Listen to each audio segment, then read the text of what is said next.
Is Transformation Ground Control. Your source for all things business, technology, strategy, and change. If you're growing your business, leading change within your organization, or undertaking any sort of operational or technology change initiative, this podcast is for you. This show covers what you need to know about digital transformation, organizational change, operational improvement, and business growth. 5, 4, 3, 2, 1. And now, here's your host, Eric Kimberling.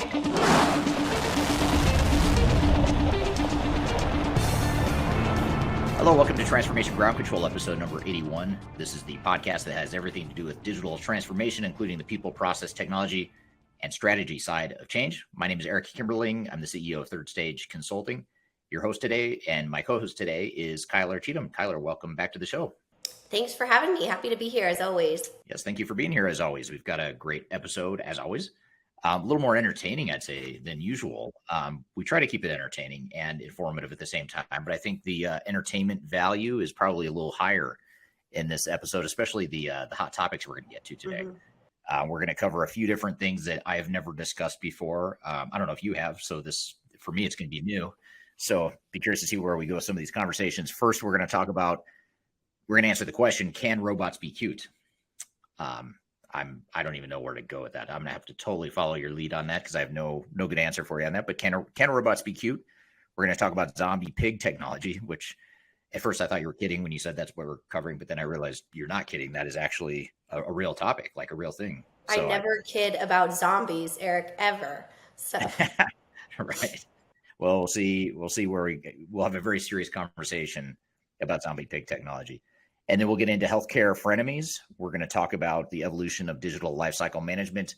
And then we're also going to talk about the need for warehouse management in all mainstream ERP systems. So those are our hot topics for today that we'll start off the first segment with.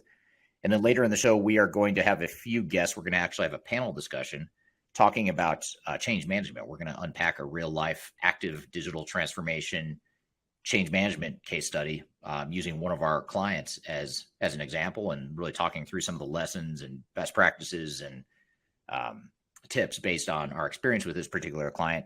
So on the show, we're going to have Nate Stroeher, who is a practice lead here at Third Stage Consulting, along with Kameron, Carpenter, and Mitch, Ottoson, who are also part of the Third Stage Consulting team. And they are part of the change management consulting team for one of our clients, which is a $1 billion global manufacturer of chemical products.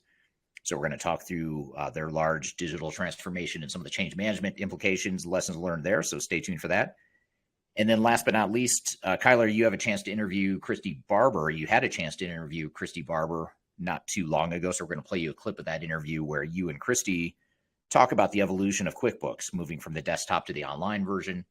And this is something that's a big deal for QuickBooks users and small high growth companies throughout the world, but especially in the UK and other parts of the world where there's compliance issues that are necessitating or fueling or accelerating the adoption or the switch from desktop to online with QuickBooks. So if you're a small or mid-sized organization, perhaps you're using QuickBooks, that'll be a particularly interesting conversation for you. But before we get to those guests, let's talk about some of these informative yet highly entertaining hot topics you have for us. Yeah, I really went for it on the titles here, but they will make sense and be very digital transformation based, relevant. So let's talk about the robots. Can they be cute? The question around this comes from a case study from StarTech Technologies, and this is in the UK.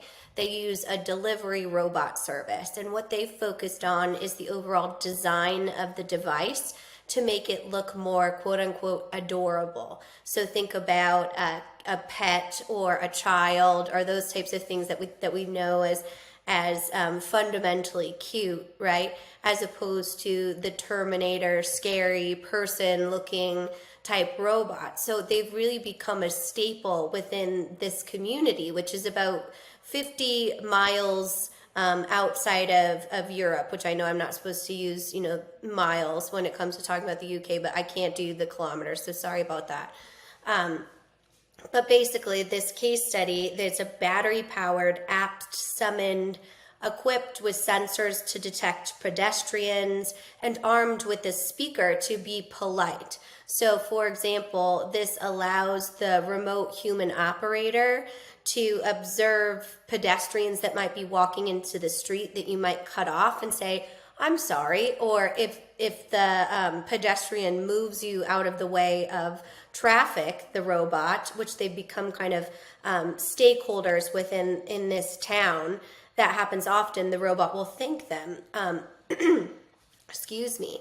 Also, within this case study, they talk about how the robots have actually kind of infiltrated the community by delivering food at local restaurants and playing with kids while they're at the playground, those types of things. So this showcases the opportunity for technology to become more within the comfortability sphere of the actual user or community that they're working within, as opposed to kind of more of that media-based stereotype of being kind of a scary device. So I wanted to kind of get your take on that when it comes to actual design of a technology, whether it's structural design or the actual device design. Is that really a key stakeholder to creating effective user adoption? As far as just making it more cute or humanized is what kind of what it sounds like you're doing, or Yeah, what you're and talking it's about. not even so much cute. If we look on the software side, it's more on of a comfortable lens. It's more something that might be familiar or birth less fear in that conversation. So they kind of took a psychology-based approach to a technology device design. Kind of interesting. Yeah. Yeah, that is interesting. It makes it much more humanizing, and I would suspect, as you were talking about it, it almost sounds less threatening. So it's less, you become less scared. I would think of AI or of robots or AI is sort of in my mind or going through my mind as we talk about the robots here too. But it becomes less of a threat, I would think, in that way. Absolutely. They actually deliver fish and chips for the family too, if you'd like some of that. So it sounds like a starship is a place that we need to visit when it comes to their technologies within this European town that they've used as kind of a pilot program. So pretty interesting.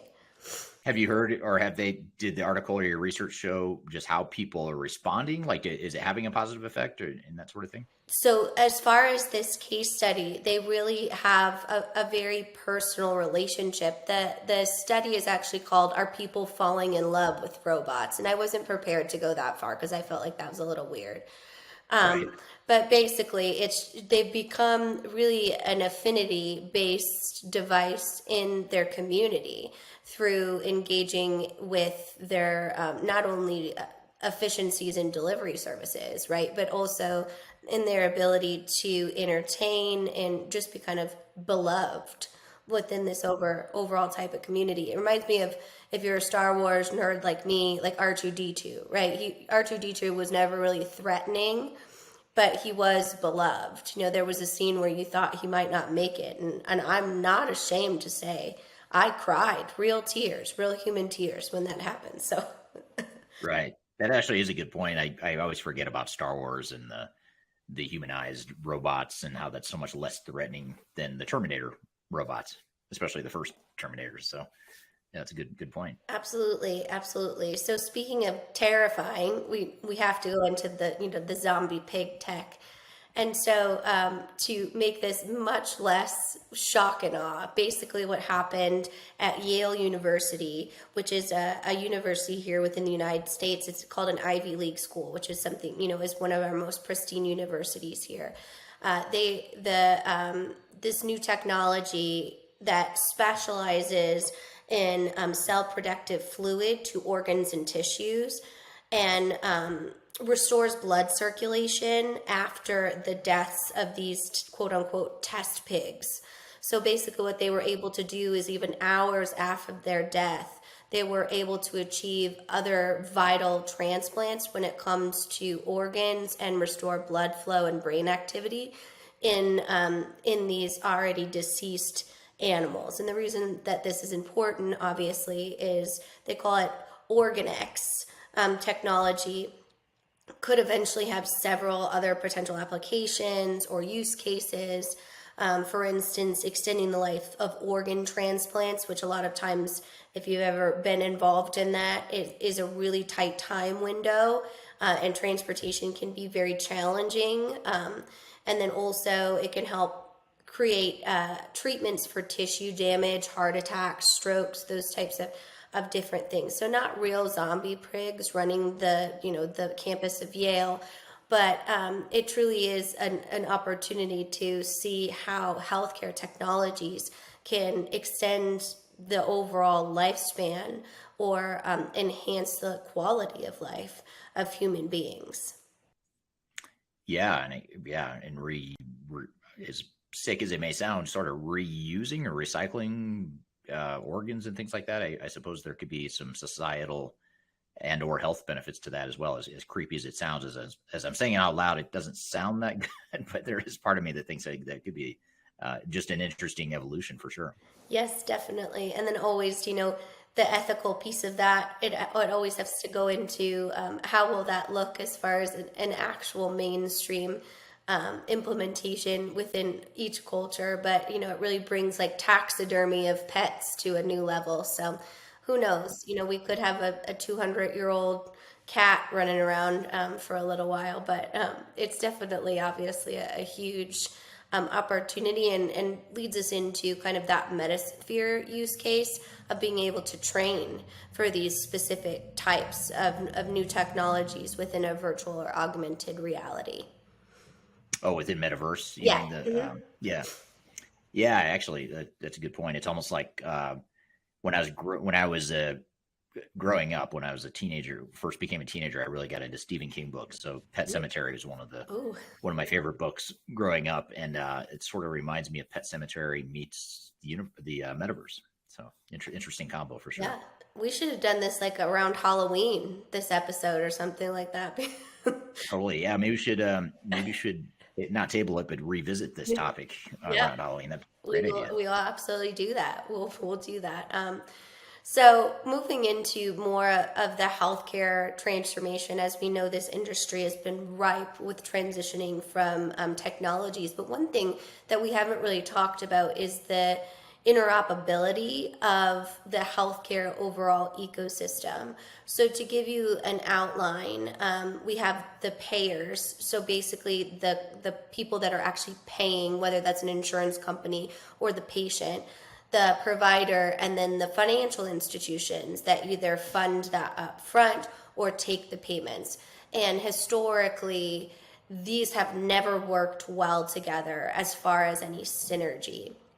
So new technologies such as blockchain, for example, or cryptocurrency, have given a significant opportunity for those core representations and administrative tasks that occur throughout many touch points in that system to actually be utilized in more of a collaborative nature, as opposed to competing for either the platform in which the customer goes through or which the provider provides the notes in and then goes to the insurance company.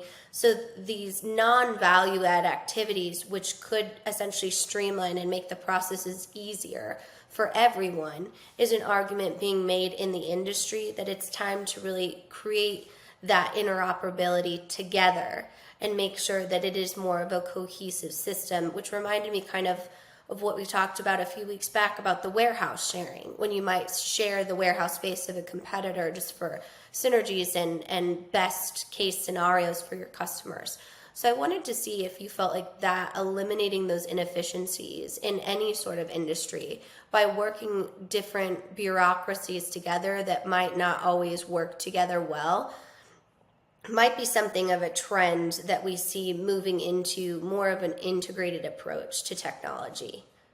Yeah, I think it's an interesting comment. I wouldn't have thought of that on my own as an emerging trend or as a high priority emerging trend, but I think it could be. And one of the things that comes to mind is when you think about all the redundant activities that organizations do, especially around lower value administrative overhead types of functions, every organization or most organizations out there are doing that on their own. They're sort of recreating the wheel.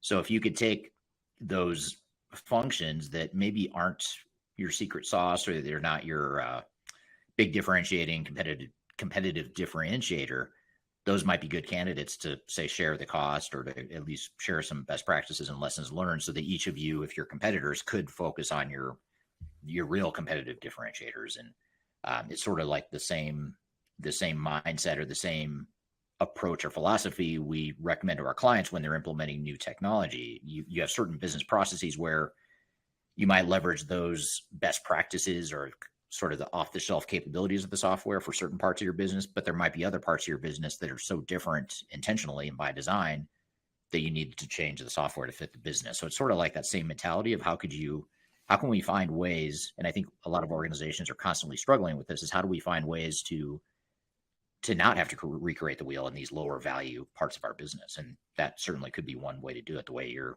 describing here. Absolutely. And just the benefit of a lot of these different entities within the industries that have always kind of butt heads, whether you're looking at, the DMV with car insurance, or health insurance and providers and those types of things that really have been a burden on the customer. But you think about it from an efficiency standpoint and thought, maybe if everyone kind of stepped back and looked at it from, a 1,000-foot view, there is efficiencies in the operational piece that create an opportunity to achieve everyone's objectives faster and easier, right? So I think that's kind of what a lot of times, especially at an industry that is in such a transitional phase like healthcare, is really discovering and transforming about their entire foundation right now. Yeah, absolutely. I agree. And your comment about the software customization piece kind of brings me to my next hot topic, or overall the concept of digital lifecycle management. So one of the research reports I was reading about had a very interesting argument that in order for businesses to stay competitive in this ever-changing landscape and marketplace, they need to focus on software engineering as their main core competency, and digital lifecycle management as opposed to focusing on system to system, because they need to have a core capability and evolve through integration to interact with each other. And the only way to do that is to create this central activity, not only on the technology side, but also on the operating model, processes, and skill set side, in creating a new workforce. I think this is a really interesting argument, and I wanted to get your take on it.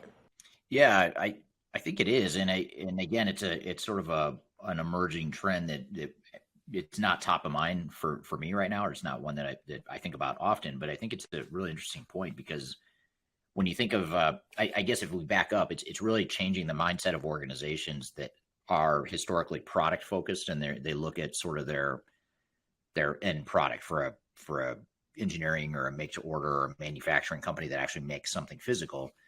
They treat those products pretty highly. They value that whole life cycle management, the optimizing of the product design, all that stuff, and their investments in the product.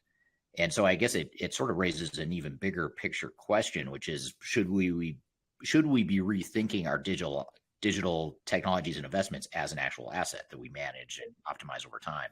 And I think for a lot of organizations, they view it as a necessary evil, or sort of a ongoing operating expense, especially with the advent of the cloud, where we've sort of shifted digital technologies, or a lot of the digital technologies, we've shifted it off the balance sheet onto our, off the asset line items in the balance sheet to more of an operating expense. So that's that trend is inconsistent with what you're saying, which I think what you're saying makes more sense, though. Whereas we should view these digital technologies as assets, as things that we intentionally manage, and more importantly, things that we take ownership of. Too often we outsource. We have this outsource mentality of, let's just outsource to the cloud providers. Cloud providers want you to outsource because they make more money, so everyone's happy on the surface. But those companies that are really good at the whole managing their digital technologies and using technology to their advantage, they're not outsourcing everything. They're not just deferring to their software They're actually managing their technologies more aggressively, more actively, proactively than their competitors. So I think it makes total sense.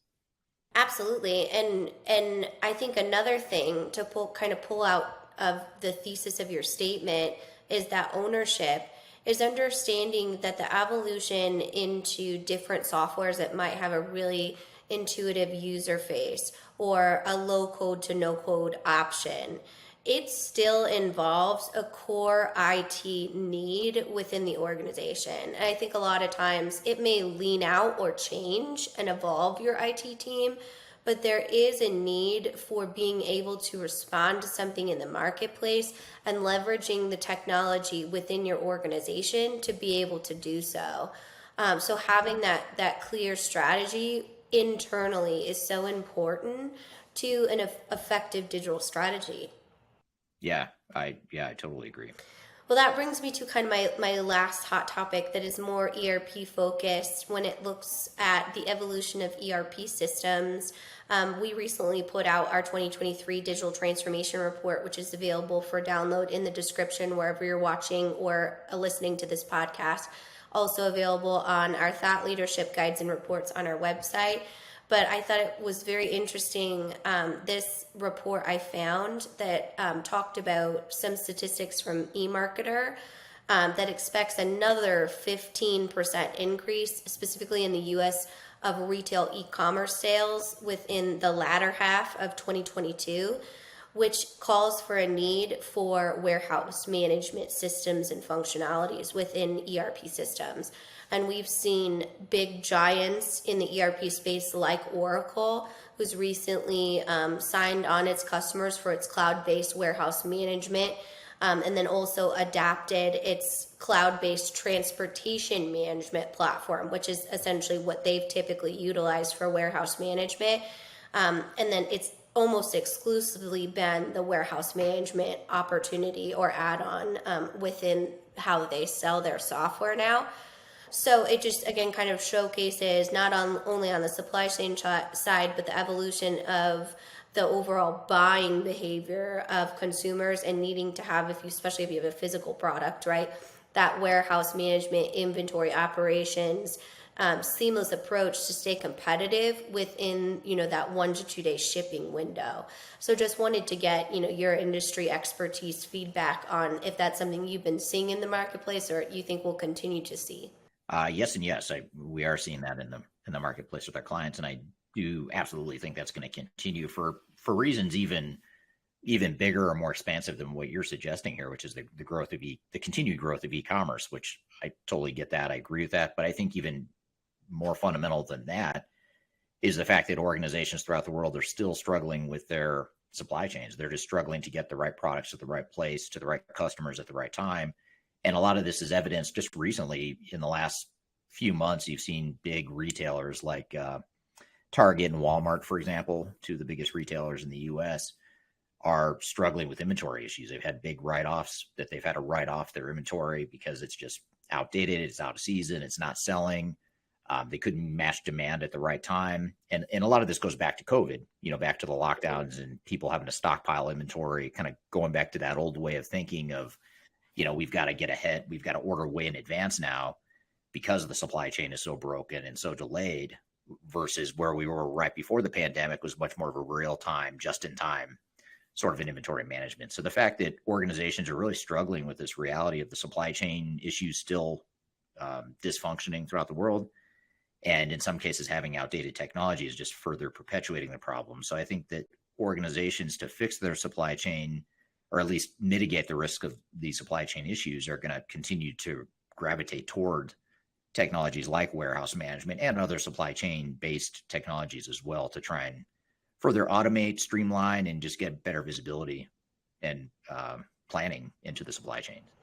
And what are your thoughts of kind of that race between core ERP add-on applications and the best of breed supply chain management systems? Because my thought on it is kind of, you have a best of breed system that might be the latest and greatest and most efficient, but if it doesn't speak the language of the rest of your technical organization, there's no way it can add value. So it's kind of like one's racing to be a huge new innovation, but without the other, it really can't be as innovative as possible. What do you think about that? Yeah, it's an interesting question. I think it's almost like I feel like it's a debate that's never going to get resolved. It's a lot like arguing over, who's the best sports team or which religion is the best. I just feel like it's just one of those things you're just not going to get agreement on, and I could certainly make arguments across the board for different perspectives on it. But I think the key here is to, I think the key universal truth here is that warehouse management is very important, and anything to do with supply chain right now is very important to organizations. I think the key becomes, how important is that, and just finding the best supply chain or warehouse management solution. How important is that versus potentially having a single system that ties together the operations more seamlessly, but perhaps potentially waters down that supply chain and warehouse management type of focus. And the same could be said for finance or sales management, customer service, CRM, human capital management, and HR, business intelligence. You look at all these different parts of a business, and there's always going to be this tension between single ERP system that does everything but doesn't do everything really well versus point solutions that specialize in certain areas and do it better and deeper than ERP systems. So there's pros and cons to each. I think today, what I will say is that today, with integration tools and more of a focus on common platforms, that integrating multiple systems is a lot less of a bad word or a lot less of a frowned upon sort of a thing than it was 20 years ago. 20 years ago, it just didn't, you get all these silos and data issues and integration issues, all that kind of stuff. You could still run into that, and you still do see that today, but with modern technologies, it's a lot easier to integrate.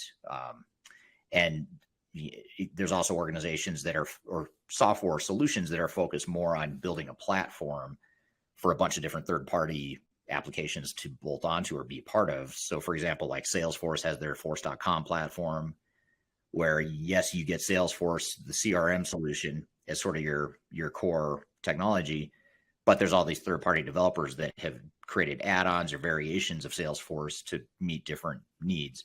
So you've got these sort of third hybrid option, which is focus on a platform like a force.com, which is Salesforce's Force platform. And others have it too, like Palantir is a company that creates like interoperable integration of systems. You have ServiceNow, which is sort of like that. There's an organization called Stopwatch that we've had on the show before. We've had the CEO on the show before, where they create sort of an integrated way of viewing data across systems you may already have in place. So anyway, long story short, there's a lot of technology out there that's enabling alternatives to big ERP systems. Absolutely. That's a really good point, and having kind of that third bucket of options, and to your universal truth, it's great to know that you have options, and really understanding where your organization is at and what it needs is going to be key to picking any of those options out there in the marketplace, which is what kind of you and Mitch and Nate and Cam go into in our conversation about organizational change management, a case study from one of our bigger clients. Yeah. And we're going to bring on the panel here in just a moment to talk about this change management case study. And we get a little bit into the technology, or we'll get into the technology component of, I do want to ask them the question around how you balance change in the context of also potentially leveraging best practices or off-the-shelf capabilities. There's an inherent conflict there, just like there's an inherent conflict between single ERP versus multiple systems. It's always a trade-off, and finding that perfect answer is very difficult, if not impossible. So I do want to talk about that among other things with this panel. But we're going to have Nate, Mitch, and Kameron from the Third Stage Consulting team, who's part of a particular project team that is consulting to $1 billion chemical manufacturing company. And our focus on this project is organizational change management. So the client is going through a big tier 1 implementation, which the panel will talk about in more detail. And our role on the project is to help them manage the overall changes, the organizational changes, to make sure that the project is more successful. So we're going to have Nate, Kameron, and Mitch on the show here in just a moment to talk about this change management case study and an active digital transformation. But before we have them on, we'll take a quick break. You're listening to Transformation Ground Control.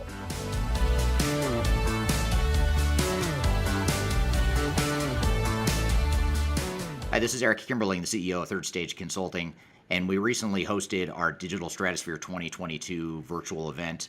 It's 3 days of packed content related to digital transformation best practices, about 16 or 18 different workshops and different speakers that are presenting on different topics, everything you need to know about transformation. The bad news is if you missed that event, the event's over. The live event already happened. But the good news, if you've missed it, or even if you did attend it and you want to see replays or you want to catch the sessions you missed, you can do that now by going to stratosphere2022.com. Go to stratosphere2022.com, register. All you have to do is put in your name and email address, just a few fields.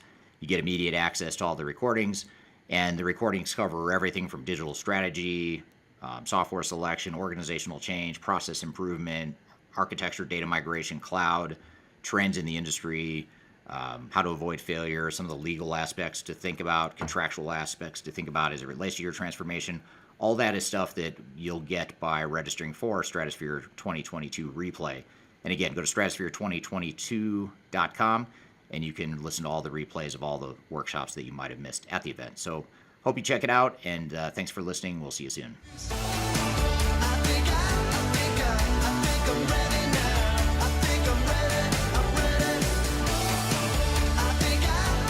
Hello, welcome back to Transformation Ground Control, episode number 81. I'm here with Kyler Cheatham, and I'm excited to have our next set of guests on the show.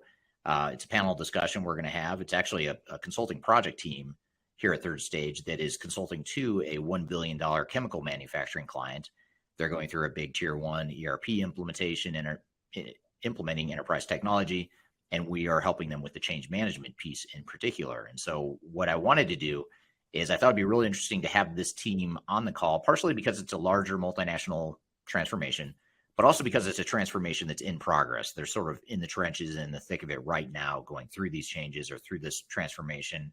So we've had guests on here before, which are great. You know, you look back on a project that's already completed, you talk about the good, the bad, the ugly, the lessons learned, and it's great. But there's something different about talking to people right in the middle of a project. Sort of what are the things you're dealing with right this minute? What are some of the challenges there? And that's exactly what we want to cover here today. So with all that being said, Nate, Mitch, and Cam, welcome to the show. Thank you, Eric. I'm Nate Stroeher, and I'm a practice lead here at Third Stage Consulting, and have spent most of my career in IT and specifically around digital transformation and change management, and work on a lot of our change management clients here at Third Stage. Great. Well, thanks for being here. And then Kameron Carpenter, thank you for being here as well.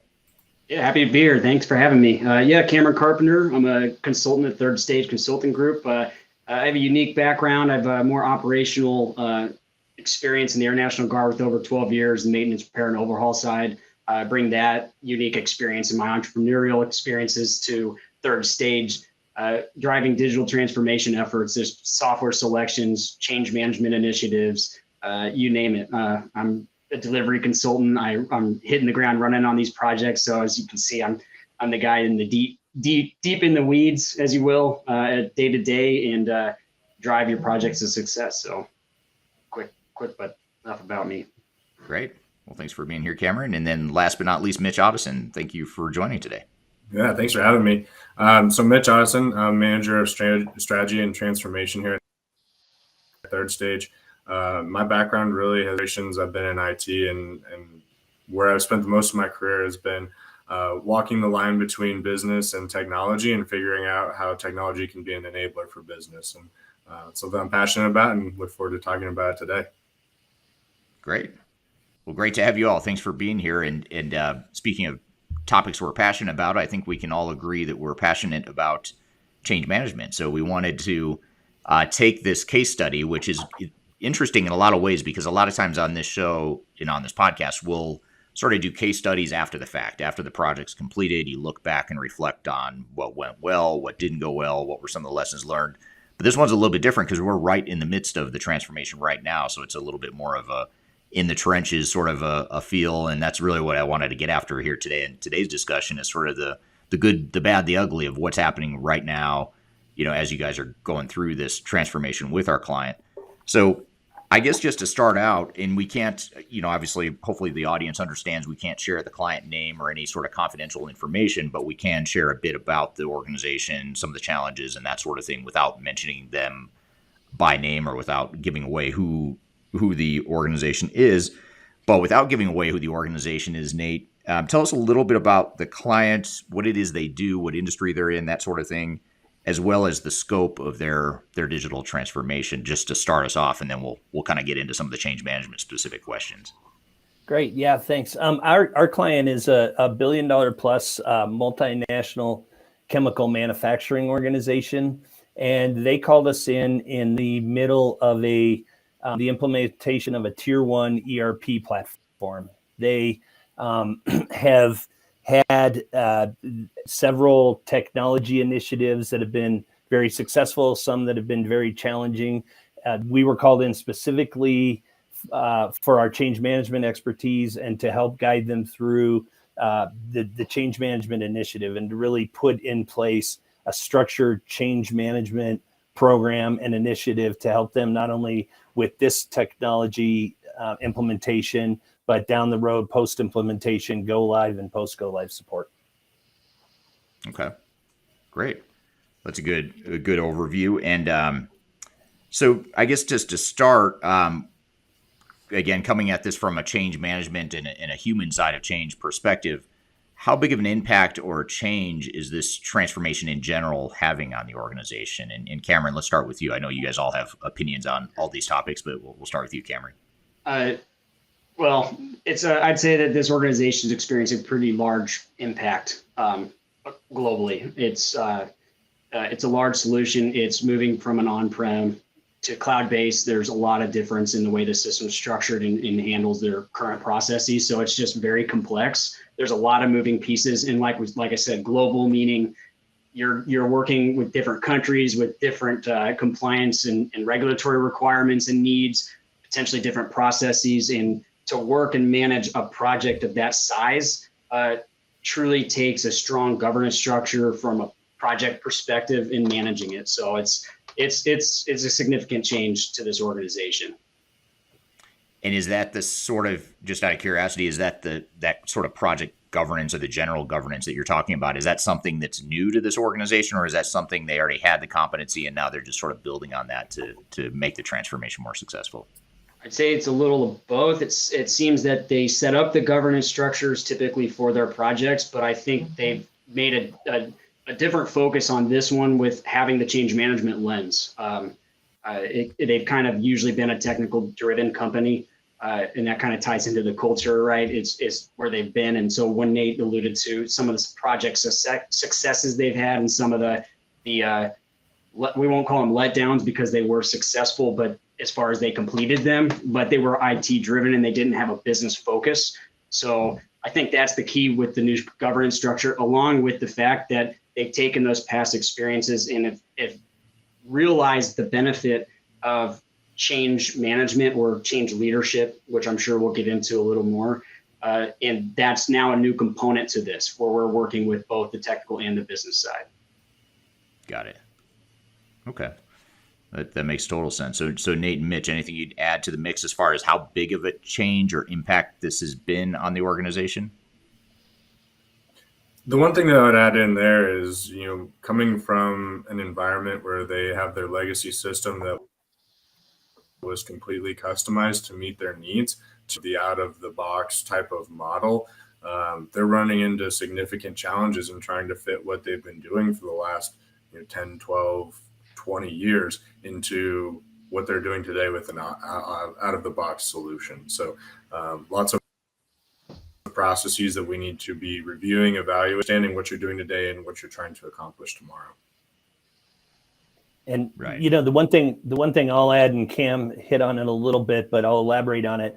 And Eric, I think you could attest to this as well. We're seeing so many folks and so many organizations that are interested in change management, change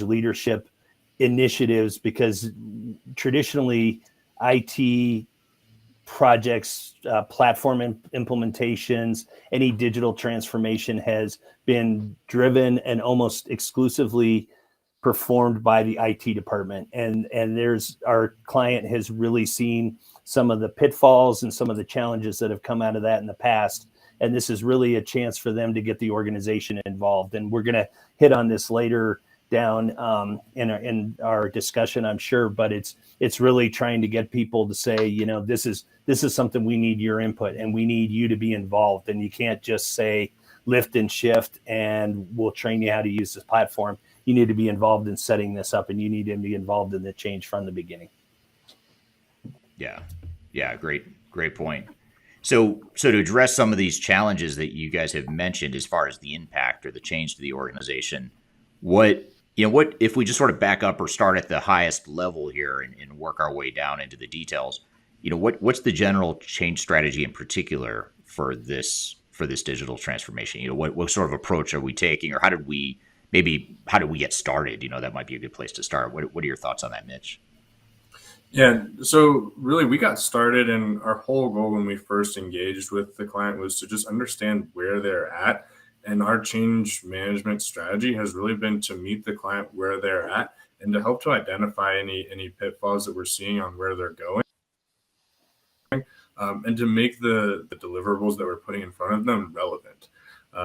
You know, we talked with some of their experience. I mean, they're a large company. They've worked with, you know, Big Four and basically any consultancy out there. And what's been different about us and our strategy has been we're not shoving a methodology down their throat. We are really trying to understand them, navigate their people. We're trying to navigate their structures, and we're trying to meet them where they are and to just help them along the way. Yeah, great point. I think a lot of organizations and project teams forget that, or just intentionally ignore where they're at. You know, they sort of focus on, let's get to the future state. We know we're going to change our culture. We know we're going to change our way of doing business, which is partially true, but you have to understand where you're starting from in order to get there. So that's a really good observation or point. How about Cam or Nate, anything to add in terms of the general, you know, sort of the general change strategy in addition to meeting the client where they are today and helping them start to migrate to where they're headed? Nate, want to go first? Yeah, you know, and I'll just say that I think, you know, I think to elaborate with what Mitch said is change management. You have a structure to every project, and I always go back to the difference with when you go to a platform implementation. It's a very set standard. You do this, you do this, you do this. It's very linear. The steps are really well known. Change management's a little bit different. So you come in with a structure, you know where you are, you know what steps you need to take, and you know the programs that you need to implement. But it's a constantly changing, and it's constantly shifting to the needs of the client and to the strengths and to the comfort level of the client. So while we come into a project like the one we're on now, we know, like I would say, I'd use the analogy of building a house. We know the steps you need to take to build a house, but you're going to be working with the client throughout the project to adjust the intricacies of what you're doing to meet what their needs are. So it's not just a one size fits all solution.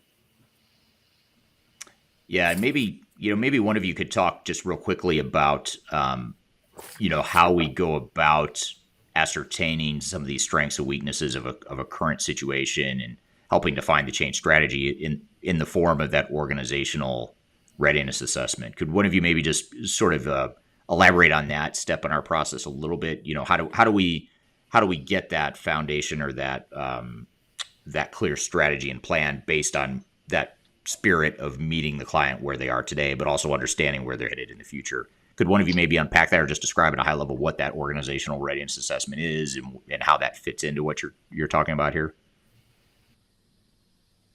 Yeah, I'd be happy to take that one. There's things that we do in an assessment like this is to try and bucket observations into themes. And by taking these themes and applying a broad strategy to a theme, we're able to take a a pretty broad abstract topic and turn it in. When we're talking with our client, we often try to identify things such as resistance, but there's multiple types of resistance. There's, intentional and unintentional, and you tackle those things differently based on whether or not someone is resisting the change because they just don't like the product at all, they weren't included, or maybe it's unintentional being a detractor, and we need to help to guide them along. And it's a change in approach based on, where each one of those changes falls into those buckets of themes. Yeah. And generally we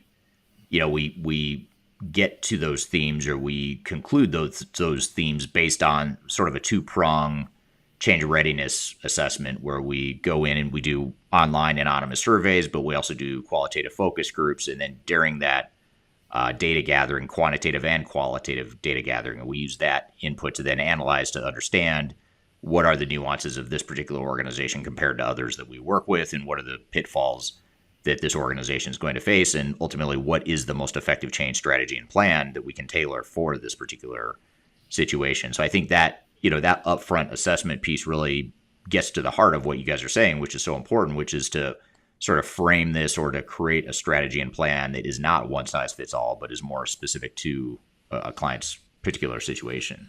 We're having a great panel discussion here about change management and a case study related to that here with Nate, Mitch, and Cam. We've got more questions for the group when we come back, but first we're going to take a quick break. We'll be back with more Transformation Ground Control.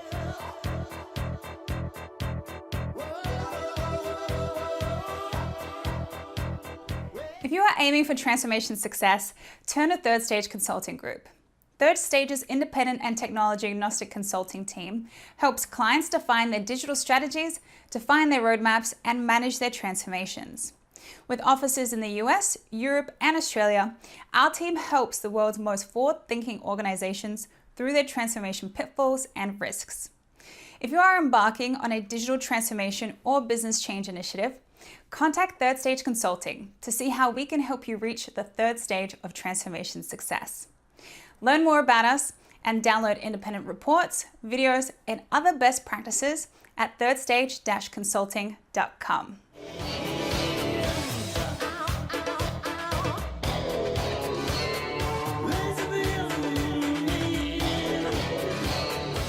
Hello, welcome to Transformation Ground Control, episode number 81. My name is Eric Kimberling. I'm here with Kyler Cheatham. You can find new episodes of this show every Wednesday on YouTube, Facebook, LinkedIn, and Twitter, as well as all of the audio podcast platforms. And we are here in the middle of a conversation with our panel discussion of Nate, Kameron, and Mitch talking about a change management project with a large chemical manufacturer. Here's a question actually from the audience that I wanted to get to, which is sort of builds on what we were just talking about, how you tailor some of these change strategies and solutions for a specific client situation. But it also gets into another sort of subtopic or thread within that discussion of, the pitfalls of initial implementation being IT driven versus business driven. And this is from Wilson over on YouTube, who asked the question here. And I suppose it's not really a question. I'm not sure if it's meant to be a question, but maybe I'll turn it into a question if it's not. But what are some of those IT-driven pitfalls versus business-driven pitfalls that you guys have seen, at least with this particular situation? And actually, I'm going to come back to another question that related to this as it relates to sort of standard software functionality versus the way the business wants to operate. I'm going to come back to that as well. But what are some of the pitfalls of an implementation like this being IT-driven versus business-driven? Is this a challenge that we've seen with this client, or what are your thoughts here? Why don't we start with you, Cam? Yeah, so from what I see with this client, because they have been strong in IT focus in their past projects, they're focused more on the business side now. So what's been positive might not be quote unquote a pitfall, right? Is that there's business focus, but still with consulting and the technical side. So you might get a technical perspective of, there's going to be a process change and you're going to need to train some people on this. It's not a big deal. But then when you switch gears and look at it from a business perspective, there's the pitfall is they don't see it from a cultural perspective, organizationally, and what it really means truly to the end user. So to me, for this specific case study, it's the fact that we're fortunate to have the business lens to tie back to what we might not get from the technical folks. There's some gaps, and that's the fluffy stuff, right? That we tend to talk about that people they don't want to talk about and work with for organizations, but it's true, and it definitely is impactful. Yeah, makes total sense. How about you, Nate? Anything you'd add to that? Well, I would just say that ultimately the platform and the technology is in place to solve a business solution or solve a business problem or provide a solution to the business. So I think it's really important. And I think the pitfall when you have either the business driving it too much or IT driving the process too much is that you lose that collaboration. IT is really good at knowing what the system can do, what the capabilities, what the functionality is, how you configure the system. The business is really good at knowing what they need to do and what they need from the technology to help them do their job. So again, if either way, if you have one side that's too heavy on the teeter-totter, IT or business, you're going to get out of whack. So it's really making sure that collaboration's there so that the business can provide what their needs are, IT can provide what the solution is. Those come together and they really give you the ultimate best solution. What about, Mitch, maybe I'll start with you on this question. What about this whole concept of, the standard functionality of the software? Every system, whether it's this one that this client is implementing or any other ERP system out there, or any sort of enterprise technology, you have sort of your standard workflows or a standard way the software works. And then you have the way the organization works today. And then you have sort of the future state of how that organization is going to work using that new technology in the future. Maybe explain to us or help us understand how has this dynamic worked with this particular client? What have some of the challenges been in terms of just reconciling the way software works versus way organization works today versus way organization wants to work in the future? Maybe help us unpack that a little bit if you don't mind. Yeah, absolutely. So, this client has been, and has an extra dimension to it in the fact that they're working with their software provider on co-innovation. So they're meeting and creating a product that is specific for the chemical manufacturing space. And so there's an additional layer to that where with, a lot of our clients traditionally, we look at what does the software do today? How does that fit your business processes and needs? Where are there gaps? And can that gap be solved for with an additional workflow that's something that's an out-of-the-box tool within the software to accomplish things that maybe aren't right out of the box, but it's not a customization. You aren't changing the underlying code. You're just changing some of the workflows within it using the tools provided. And then from there, you decide, does this need a customization or do we need to modify our business processes to meet the additional complexity here is that a lot of the software that comes out of the box inherently doesn't meet chemical manufacturing where it's at. That's the purpose of co-innovation, is to try and bridge those gaps. So it's trying to understand, is this a change that the client needs to make? Is it a change they need to? Is the vendor willing and able to make those changes and do it in a way that satisfies the needs of the business? So this one has been kind of like navigating a minefield and trying to, just understand where is it right to spend resources? Where should the processes change, and where should we ask for code to support the processes? And it really goes to understanding, what's core to what we do, what is our differentiators, what are our secret sauce, for lack of a better term, and how can we support the things that make our business unique and successful. So how, Nate, I'll ask you this, how successful or how open to what Mitch just described, how open has this particular client been to that approach, or how has that played out in actuality? I mean, what Mitch just said makes total sense. I completely agree. But then there's the reality of it's usually a little bit messier. It's a little bit messier than that. But how has it been with this particular client? Are they finding that navigating that balance of, leveraging workflows out of the system versus changing things to the system that they need to change? How are they navigating that? How would you describe the way they're going about that? Well, I think, and this is interesting, and we just had this discussion yesterday on one of our status update calls, but I think as the client's getting more and more familiar with the process, and as they're starting to see some benefits and some buy-in, for lack of a better phrase, they're starting to buy into the process. So I think change I think is while change is a subject is everywhere in our life. I think change management to an organization is fairly foreign. So I think where we're seeing a lot of the success with this client, and where we've seen it with a lot of our clients, is the fact that as you start to take those baby steps and you start to include them and you start to talk about the cross-functional changes and the organizational changes they'll be seeing and they'll be encountering over the next 6 months, year plus, they're starting to buy into it, and they're starting to get open to it. So there's that gray area, and it's that gray area of literally to the point where sometimes you'll start off and they say, why are we even doing this? Let's just implement the software. Let's just use the functionality that's there. Let's not worry about it.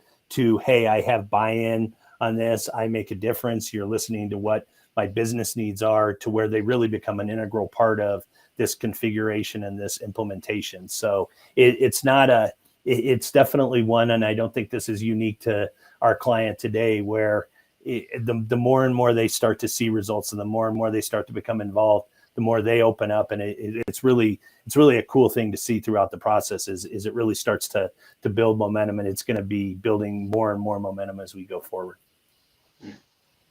Yeah, I know we see with a lot of our clients this refrain from executives who say, we don't want to customize the software at all.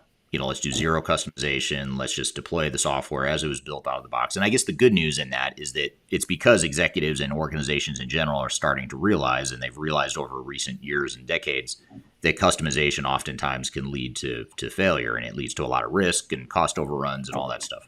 So that's the good news. At least it's coming from a good place. But the reality is that you can't just draw a line in the sand and say, we are not customizing the software. We're just using it out of the box, especially if it's a enterprise-wide technology like a big tier 1 ERP system. There's just no way those systems can be everything to everyone. So I think that challenge is difficult for a lot of organizations, because I think they have in their minds, it's sort of like one or the other. We're either going to customize or we're not, when in the reality is that you've got to find the right balance for you, and you might come up with different answers and different conclusions based on different parts of your business and the secret sauce of your business, like you said, Mitch, and all that good stuff. So those are really good points. What about this question here from Kyler, who is our podcast host here, listening and joining in the background here? How do you address that change trauma in these types of large global organizations? If something went poorly in the past, I assume employees might be more hesitant to embrace new processes or technologies? ? I see you guys all nodding here, so this should be an interesting response for this particular client. Is this something that resonates with this client? What are your thoughts, Kameron? Is it something that sounds familiar? Well, yes. And part of that is the fact that most of their past projects have obviously been IT driven. So when we are discussing and talking, it's really trying to take them along the journey to coach and train them on the change process and what it means, and to create that feedback loop, so that when we're hearing from the business and from those key folks that have experienced change trauma in the past, right, that it's getting to the proper folks within the governance structure of the project and escalated in the appropriate manner, so that their voices are being heard. So I think that's the key, right? The business is a part of this, and there is a structure in place to communicate and work through the changes and escalate them as necessary. So definitely you see it here. And the positive is because the business is involved and they're passionate, they're going to speak up, because it impacts them and it impacts their people. So that's it might be quote unquote trauma, but they're involved and they're a part of it. So I think that's key. Right. Yeah, it makes total sense. And actually, I want to build on that with a follow-up question for you, Mitch. And this is actually coming back to something that you mentioned sort of in passing, but I think is a really good point. And Zishan on LinkedIn has a question here of how would you elaborate on, let's talk about intentional and unintentional resistance. He's just asking about intentional resistance, but let's talk about the difference between the two. And maybe if you could, maybe just give an example of, of what we've seen, especially an example of unintentional resistance, because I think that's the one that creeps up on you and surprises you in a lot of changes. But how would you describe that difference to start? Yeah, absolutely. So, I mean, intentional resistance, I view it as someone who just is not bought into the change. They don't understand the need for the change. They've been doing this process this way for years, and they're comfortable with it. And with the intentional resistance, it's very clear and very easy to pick up on. Hey, this person is really not interested in this. They're not bought in. They could either be vocal about it or they can be very shut off about it. But it's usually pretty clear. The unintentional resistance is really the one that creeps in on you. And it's more, I would describe it as discomfort. And you oftentimes pick up on it based on the questions that people are asking. When they're describing a way that a process has been run for such a long time and how they just can't see how it could ever, but they're doing it in a way that is supportive and comes off as collaborating. And you see that they're really just not bought into what it is that we're doing. It's the same, consequence where the buy-in isn't there, and it's just we need to bridge that gap a little bit more. But it's often a lot more, and so that one's a lot harder to pick up on and to do something about, and often more difficult to address because it's often the people that seem pretty positive about the project, seem pretty positive about what's going on. They're just not bought into the change and how it's going to impact them. And oftentimes it comes from a place of not knowing what the future holds, not knowing how my job is going to change based on this.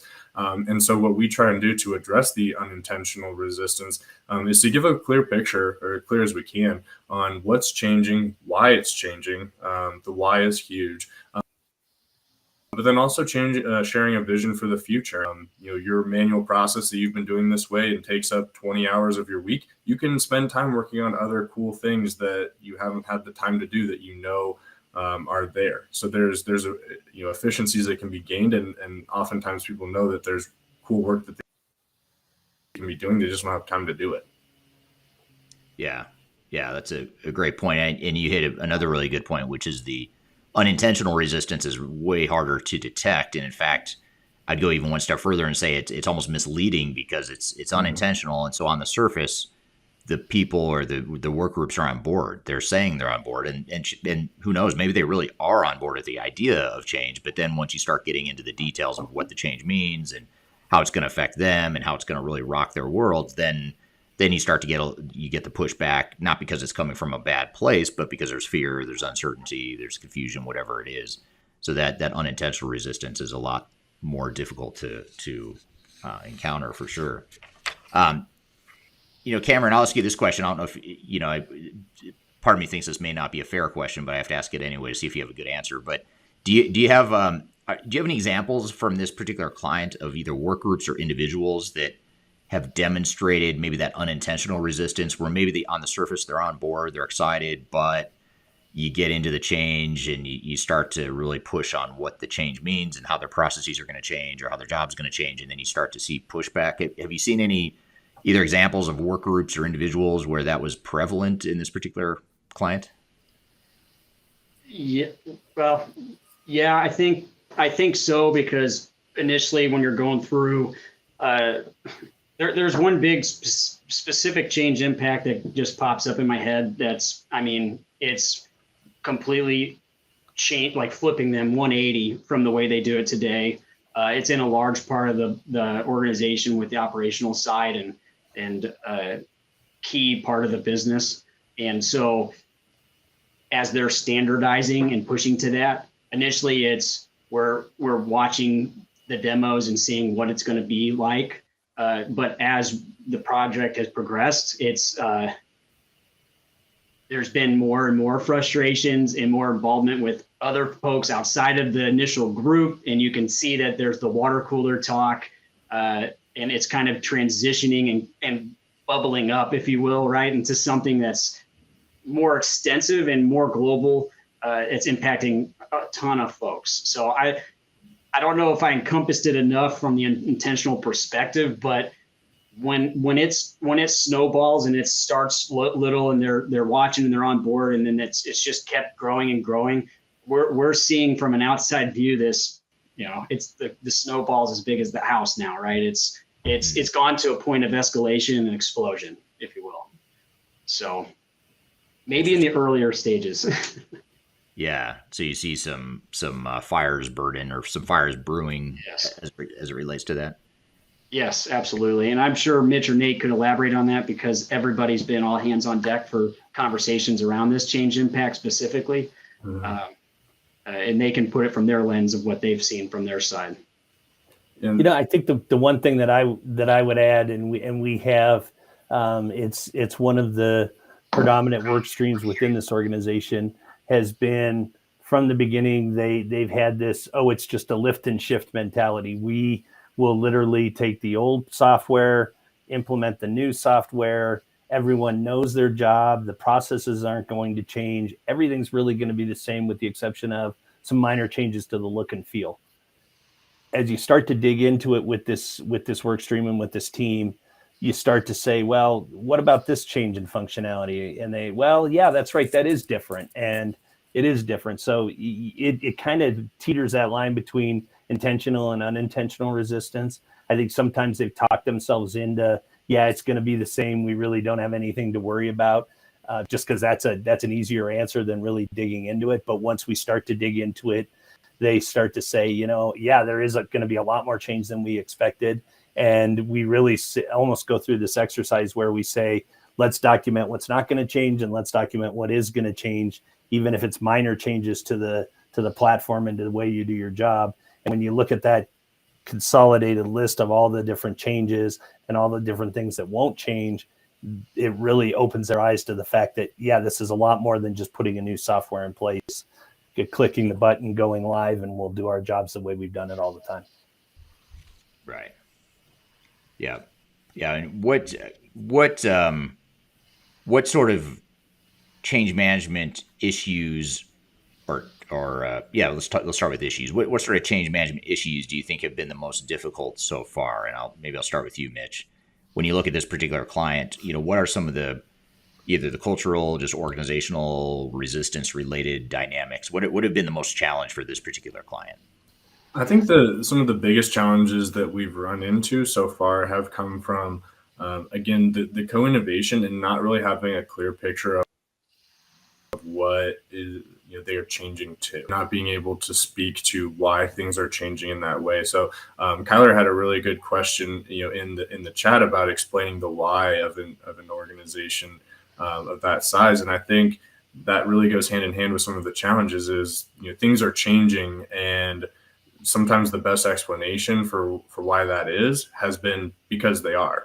And that's really not a good answer. We need to be able to tie the why back into things of this is changing and it is for this reason. If people understand what the change is, they're a lot easier. It's a lot easier for them to get bought in and to get on board. And so our challenge has been communicating that why across the board, and also first understanding the what and then moving into the why. And I think that we're kind of in the middle of that right now. So I think that's one of the big challenges for our team right now is to position the changes that are coming after we understand the what a little bit better, and make sure that it's coming from answering the what with the why in parallel with that, so that then people are bought in and don't have that unintentional change or hit the water cooler to gripe about things, rather than have a good understanding of the change and why that's happened. Right. Yeah.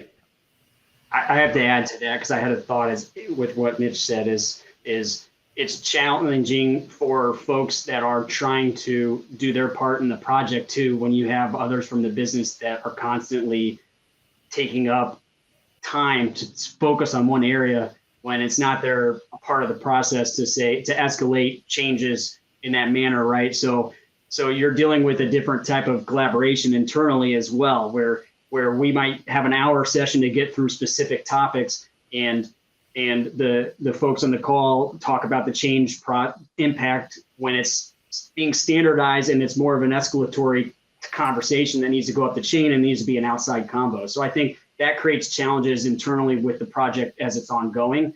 And also another key challenge from a change perspective, from what I've seen so far, is because this is global there are different waves essentially for different businesses that are going to go live, and you're seeing changes impacting one business that will be impacting others.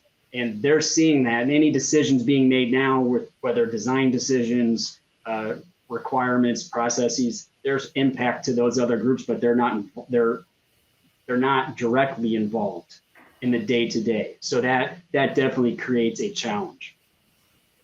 Yeah, Sort of the indirect impacts. Is that what you're talking about? Sort of like the downstream impacts or whatever. Yes. Okay. Yeah, there are decisions that are being made that will impact, the challenge that I think Cam was alluding to is, how much is enough involvement and how much is too much involvement. If you have too many cooks in the kitchen, it makes it hard to move at a pace that needs to be moved at for a project like this. If you involved everyone, you could easily expand the scope and timeline of the projects. So it's figuring out how much is enough involvement to make sure everyone's voice is heard, but that you're able to move at a brisk enough pace. Maybe 10x for these ones. We're having a great panel discussion here about change management and a case study related to that here with Nate, Mitch, and Cam. We've got more questions for the group when we come back, but first we're going to take a quick break. We'll be back with more Transformation Ground Control.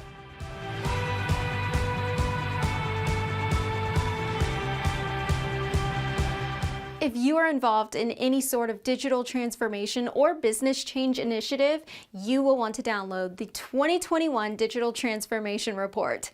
With its comprehensive overview of business and technology trends and best practices, this report is a must-have guide for any transformation project or executive team. Download this free report by visiting Third Stage Consulting at thirdstage-consulting.com.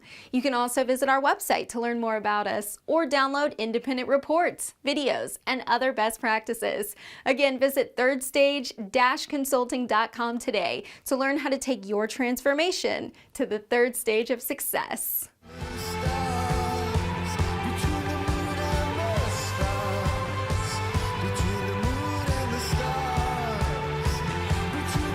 Hello, welcome to Transformation Ground Control, episode number 81. My name is Eric Kimberling. I'm here with Kyler Cheatham. You can find new episodes of this show every Wednesday on YouTube, Facebook, LinkedIn, and Twitter, as well as all of the audio podcast platforms. And we are here in the middle of a conversation with our panel discussion of Nate, Kameron, and Mitch talking about a change management project with a large chemical manufacturer. So here's another related question from Zam on LinkedIn. And Zam asks, as a change manager, I found it relatively easy to get the top management on board, but the challenge I face is with mid-level and frontline managers to even acknowledge the change that's happening. Any thoughts on how and what approach is best?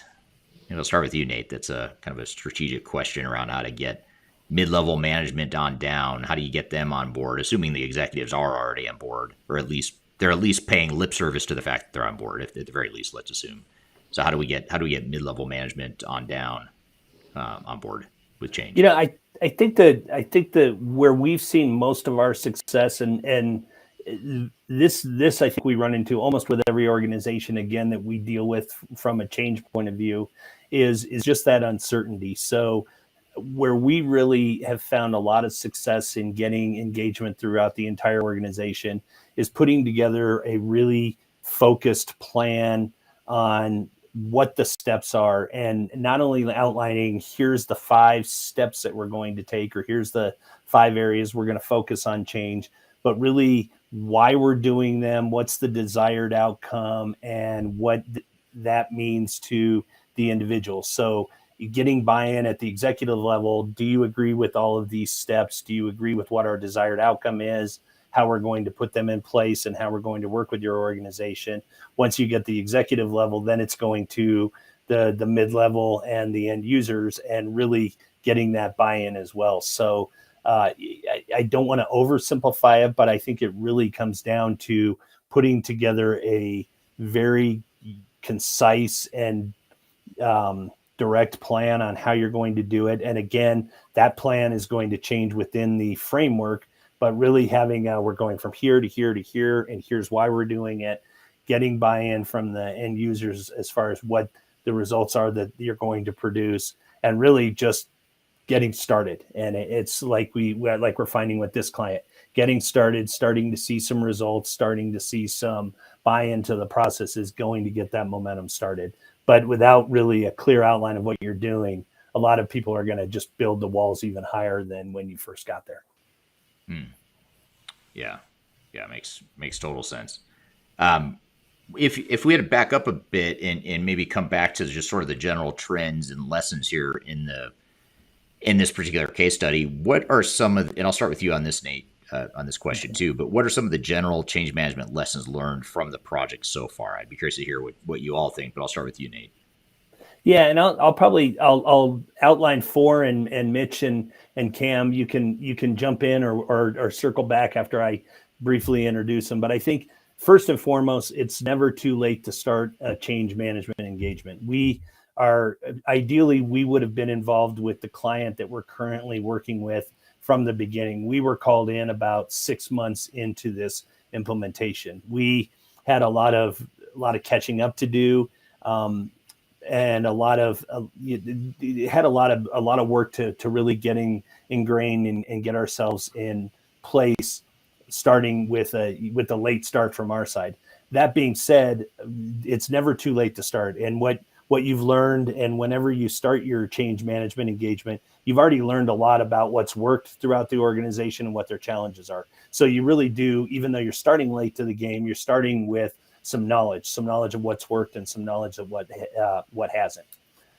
Second, I would say is change is an ongoing effort. It's not, this is definitely something that is a dynamic process that you're not only going to be engaged in through go live, but post go live as well. So the one thing we're really learning with this client is, again, we're outlining the steps, we're outlining why we're doing it, but we're also very quick to point out to this client, the answer today might not be the answer tomorrow. It's a sliding scale, and we're really working towards managing the change and managing what's going to be the best for them to take best advantage of the platform we're implementing.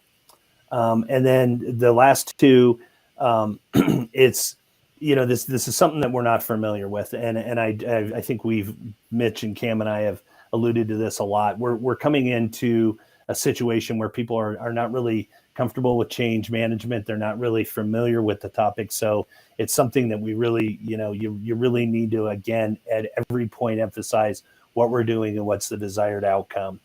And, I think finally the biggest lesson we've learned, and one of the major lessons we're learning and growing with on this engagement, is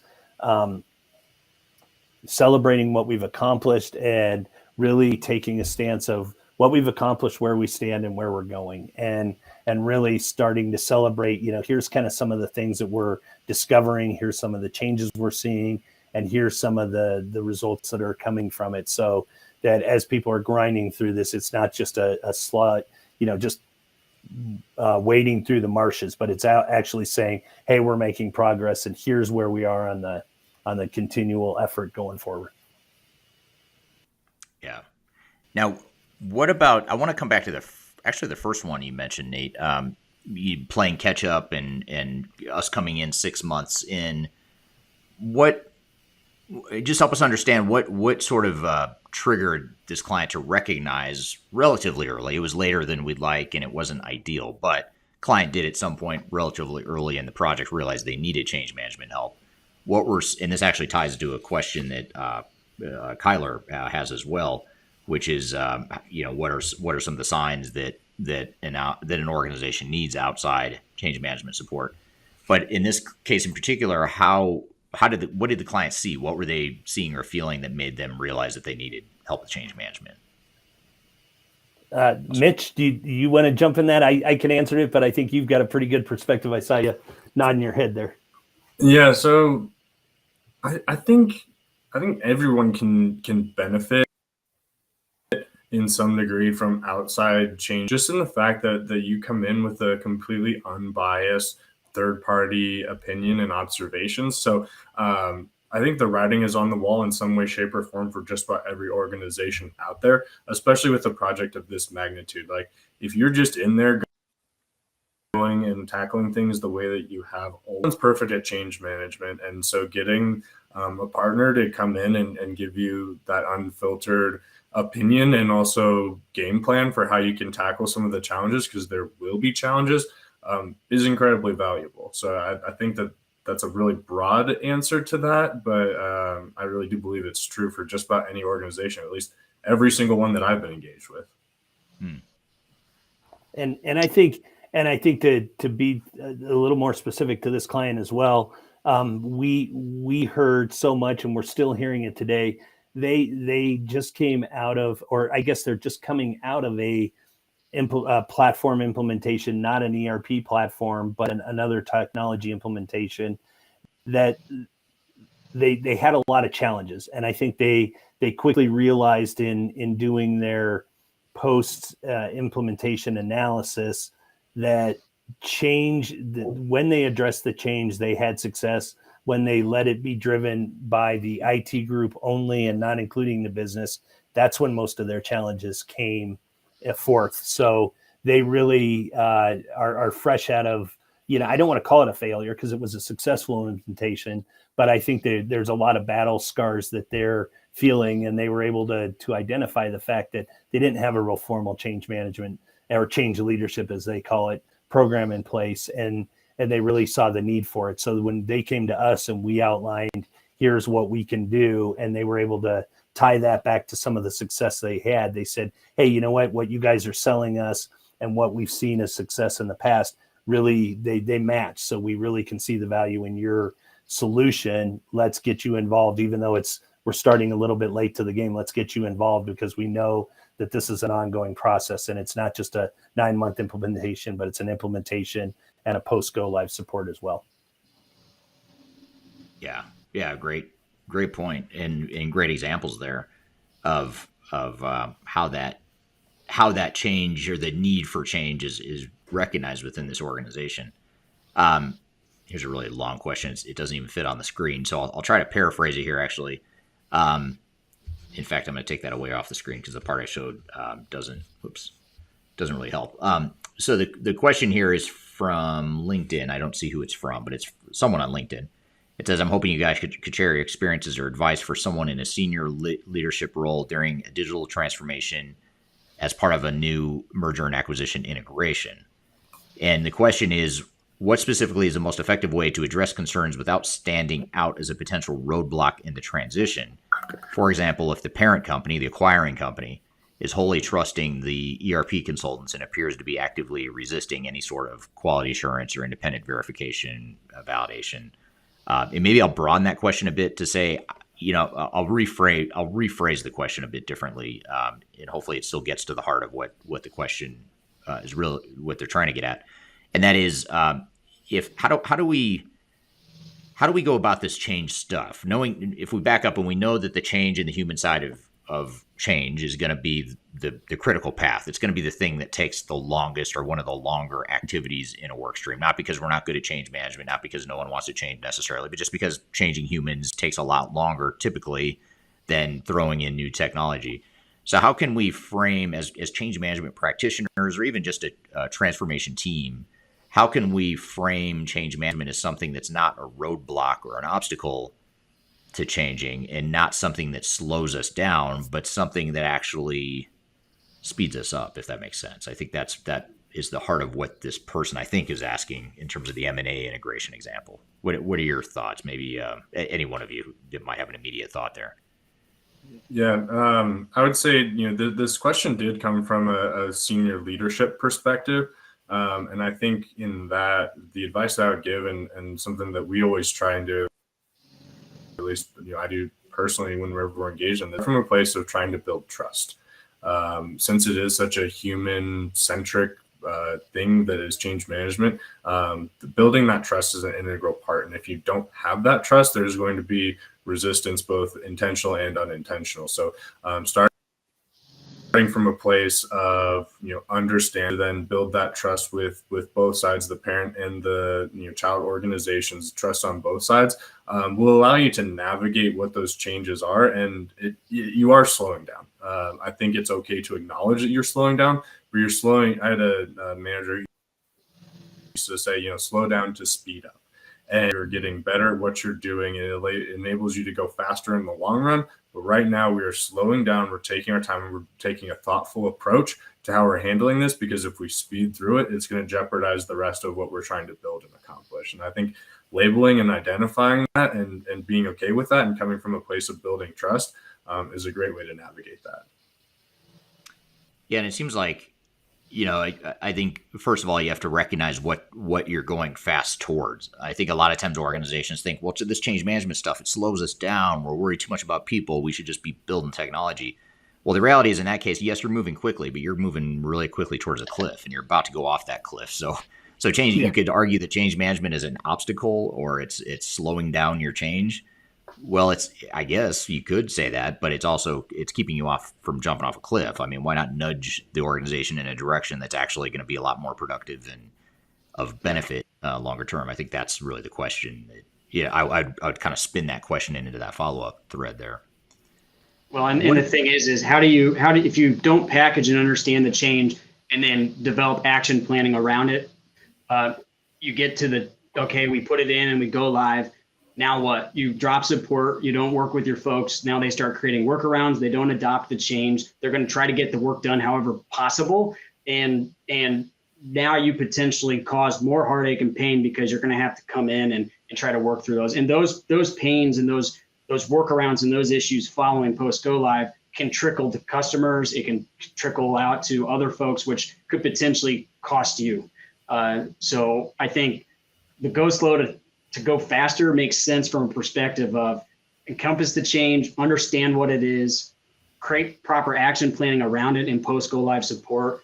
And this is coming from the mindset of somebody who's in the trenches digging and is seeing it, right? It's how we create action around it, right? Not just talk about it, but what we do about it. And that's having support from leadership, senior leaders, and then that messaging, communication, training, engagement that we do within the mid-level to the bottom, right? Senior leaders or strategy, what's the vision, mid-tiers, what are we going to do to manage this, and users and the lower level tier, how do we do it, right? So it's different levels of engagement. Yeah, it makes total sense.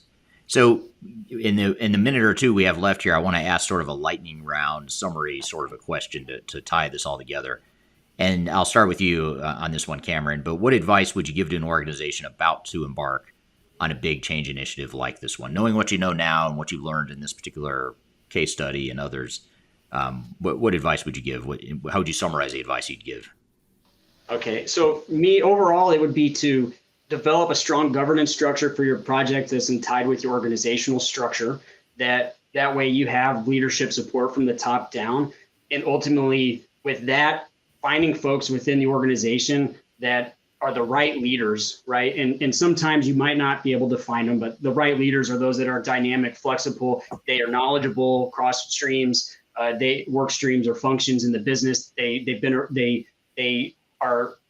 have a vision of the future as well, and they can communicate well with your people. If you don't have that, the advice is to find an organization, a third party or group like Third Stage, for instance, that can come in as a coach, an advisor, and help you through that process, develop your people into those roles in the project. Because sometimes you're going to assign folks and then they might not be really able to handle that position at the current point, but as you coach and work them through it and develop them, they're going to take on that role within the organization in the project, and it's ultimately going to help you to be successful. Yeah, that's great advice. How about you, Mitch? What would you add? I would say make the investment up front in understanding where you are at. These projects are often emotional. It's just the nature of them. And so facts kind of help you make sure that things stay unemotional. So understanding your current state with facts, with diagrams, with a really rock solid understanding of where you're at and where you need to go can help you to navigate some of the changes and the emotions that come from the changes. And then, since it's not a perfect science, everyone can be better at change management, even the best change management, or getting that outside perspective is really helpful. And lean on your support. Yeah, makes sense. And last but not least, how about you, Nate? What advice would you give to an organization about to start a big change initiative like this one? I think the most important, and we've hit on it a little bit here, but I think we see it with every client, and that is you have to have buy-in and you have to have leadership. Leadership needs to drive the change. They can't just go to their organization and say, guys, it's time for you to change. You take this program and you run with it. Leadership has to be involved along with everyone else in the organization to drive the change home. So I think be it a change management project, any implementation, any project, any digital transformation project, the change has to start at the top and it has to be consistent throughout the project. Yeah, it's great advice. I mean, those are all three really good responses, and this is a topic we could easily spend another hour or two or three talking about. So I really appreciate your guys' time, and we started to scratch the surface, and I suppose that probably means we should do a follow up at some point and go even deeper, or especially once you've gotten a little bit further into the change initiative, just to see what additional lessons learned you have. It'd be interesting to pick that up again later. So. All right. Thanks, Nate, Kameron, and Mitch, and to the audience for the great questions there. That was a great conversation, great case study, a lot of good lessons learned there. Of course, we could have talked another hour or more about that topic and still not really gotten through everything we wanted to, but hopefully that gives the audience a good starting point for what to think about as it relates to change management on your digital transformation. In fact, we're going to unpack a few of the threads and pull on a few of the threads that we touched on here when we come back from a quick break. But first, we'll take that break. You're listening to Transformation Ground Control.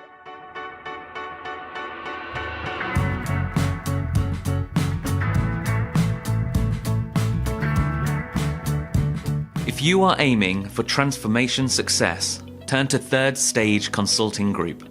Third Stage's independent and technology agnostic consulting team helps clients define their digital strategies, define their roadmaps, and manage their transformations. With offices in the US, Europe, and Australia, our team helps the world's most forward-thinking organizations through their transformation pitfalls and risks. If you are embarking on a digital transformation or business change initiative, contact Third Stage Consulting to see how we can help you reach the third stage of transformation success. Learn more about us and download independent reports, videos, and other best practices at thirdstageconsulting.com.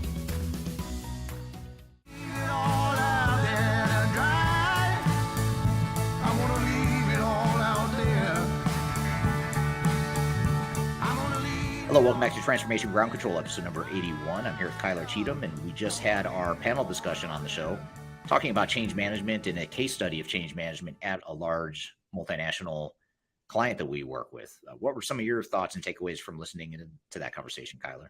Yeah, absolutely. I think it's so interesting.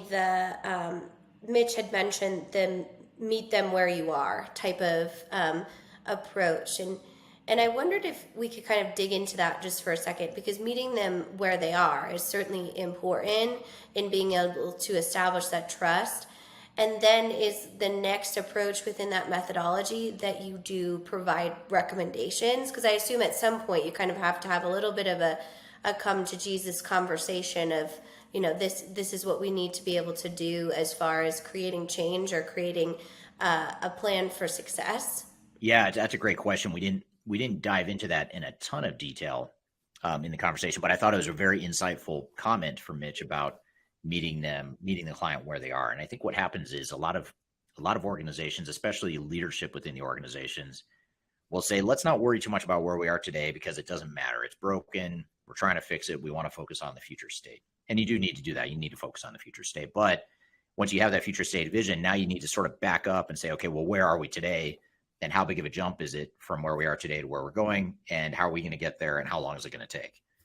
Because it's too easy to say that we'll just put in new technology and that will solve our problems and get us to the future state. To Mitch's point, we have to start with where they are today and then help them through that journey and transition to the future. And when I say they, I mean the employees and the team at any organization. So that's a really insightful point and a really important one. And the other thing that's important, not just this isn't even just a change management issue, to be candid, it's also a project planning and an overall strategy topic, because organizations that are taking this big of a leap, if I can get it on the camera here, this big of a leap, that's a lot different than the ones that are taking more of that incremental leap.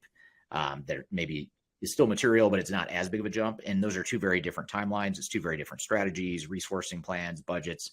But the problem with our industry today is that you have the concept of best practices or boilerplate approaches where software vendor comes in and says, we can do this implementation in 18 months with no consideration of how big of a jump is it. Some organizations might be able to do it in 18 months, but a lot of them are going to take 12 months, and some of them might take 36 months, and some of them might be somewhere in between. So you have to have that as an input into your overall digital strategy, not just for your change management plan as well. And I think that concept of that co-innovation that you mentioned, and kind of that house example that Nate gave about that customization and understanding that input from almost the general contractor of the project, right? Or the project manager a lot of times in these cases. And I'm wondering if you can kind of give us a little bit of an example of that standardization versus customization balancing point, and maybe give us some key indicators that you've gone too far one way on that teeter-totting slope. Yeah, it's a great question. And it's definitely a qualitative assessment that you have to do in many ways. So it's more art than science. But what I'd say is, first of all, if we back up and answer a couple or get a couple fundamental points out on the table. One is that, as noble as it sounds, most organizations find that it's completely unrealistic to do a zero customization approach to any sort of transformation. Typically, there's going to be some level of customization required if you're using any sort of off-the-shelf software that's trying to be everything to everyone, because it's not going to be everything you need it to be, and therefore you're going to change it. So you kind of set that aside and say, okay, we're going to have to do some degree of customization, but how much is the right amount, and how do we ensure that we're not doing too much? The other competing or conflicting point to bring up is that once you start customizing, it's a very slippery slope, because then you start to create some change management issues, or you start to perpetuate change management issues, which are that, well, hey, I don't have to change. I can just change the technology. We don't really have to change. Let's just have the developers create something for us that just mimics our old way of doing things.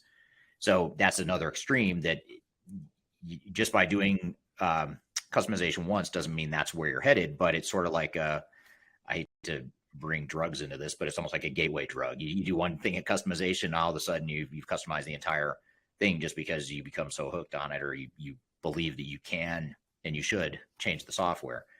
So you just recognize those competing realities, and also know that oftentimes the need or want to customize is a symptom of not having done enough change management and not managed the change well. So in other words, the resistance to change is oftentimes what fuels the need or want to customize, and you have to recognize that. And then the last thing I'll say is that not all of your business processes and functions are created equally. So there's going to be certain parts of your business where you say, look, I don't care how painful it is, we're going to impose kind of off-the-shelf software functionality in that part of the business, and we're going to change our business to fit software. The other bucket is more of our competitive advantage, things that are super critical to being successful, and it's our differentiator in the marketplace. We're not going to water that down just because the software can't do what we want it to do. So in those cases, we're going to be more likely to customize. We might get some kind of third-party bolt-on system. We might create some sort of different process, whatever it is. You're more likely or more flexible to change the technology in those areas. So every business typically has two buckets like that you separate your processes or functions into, and which ones you fall into which bucket are going to be different for every organization. But I think if you think of it that way, then it sort of puts some more realistic parameters in place instead of an all or nothing sort of a scenario. It lets you be a little bit more strategic and deliberate about it. Well, absolutely. And I think everything you just said is so important on the awareness scale, right? Just being able to see, oh, wait, what are we actually talking about? Were we actually asking of the system or of our teams internally as well? So, excuse me, for those of you that are listening to us on audio, my kids brought home a cold from starting school. So that's why I sound so sultry, right? Right now, but it's not at all, because I'm mad about the customization anyway. But there are a few things I also kind of want to dig into when it comes to indicators, because they can have a huge impact. So we have that concept of kind of that water cooler top misperceptions around what's going on with the project or the technology, those types of things. And then also understanding that unintentional resistance. What are some tactics that organizational leaders can use to be able to identify that those are happening? Because I can only imagine they can get incredibly out of control without even surfacing sometimes until it's kind of too late and the project has suffered severe disruption. Yeah, it's a great question. And we didn't get to that either in the conversation, but some of the biggest, most important things you can do is, first of all, bring them to the surface. So I started to talk with the team about, during the conversation, the panel discussion, I talked to them about the organizational readiness assessments that we do. There's a quantitative and qualitative thread for each of them for those assessments. And the idea there is that you want to really understand the culture, the strengths and weaknesses of the culture, and start to anticipate where the unintentional points of resistance are going to be. Some examples of what red flags we look for, even if on the surface everyone's on board, everyone's saying, hey, we're excited for this change, we're willing to change, we support it, we understand the why. Understanding the why is just a really small part of it. It's important, but it's just the tip of the iceberg. Now we need to get below the surface of the iceberg, or the tip of the iceberg, and understand what is it that's probably going to trigger people into resisting change, or at the very least not supporting the change the way that we need them to. And some examples of the things we look for are, some of them are more culturally based, more widespread culture aspects of an organization, things like poor communication, poor collaboration, lack of understanding across different departments.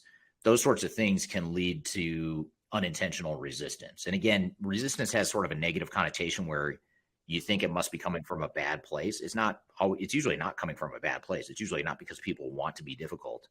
It's usually because they don't understand, they haven't collaborated in the past, and it's a big change for them. So that's where that comes from. So you look for those underlying causes of resistance, like lack of collaboration or communication, lack of trust of leadership, things like that.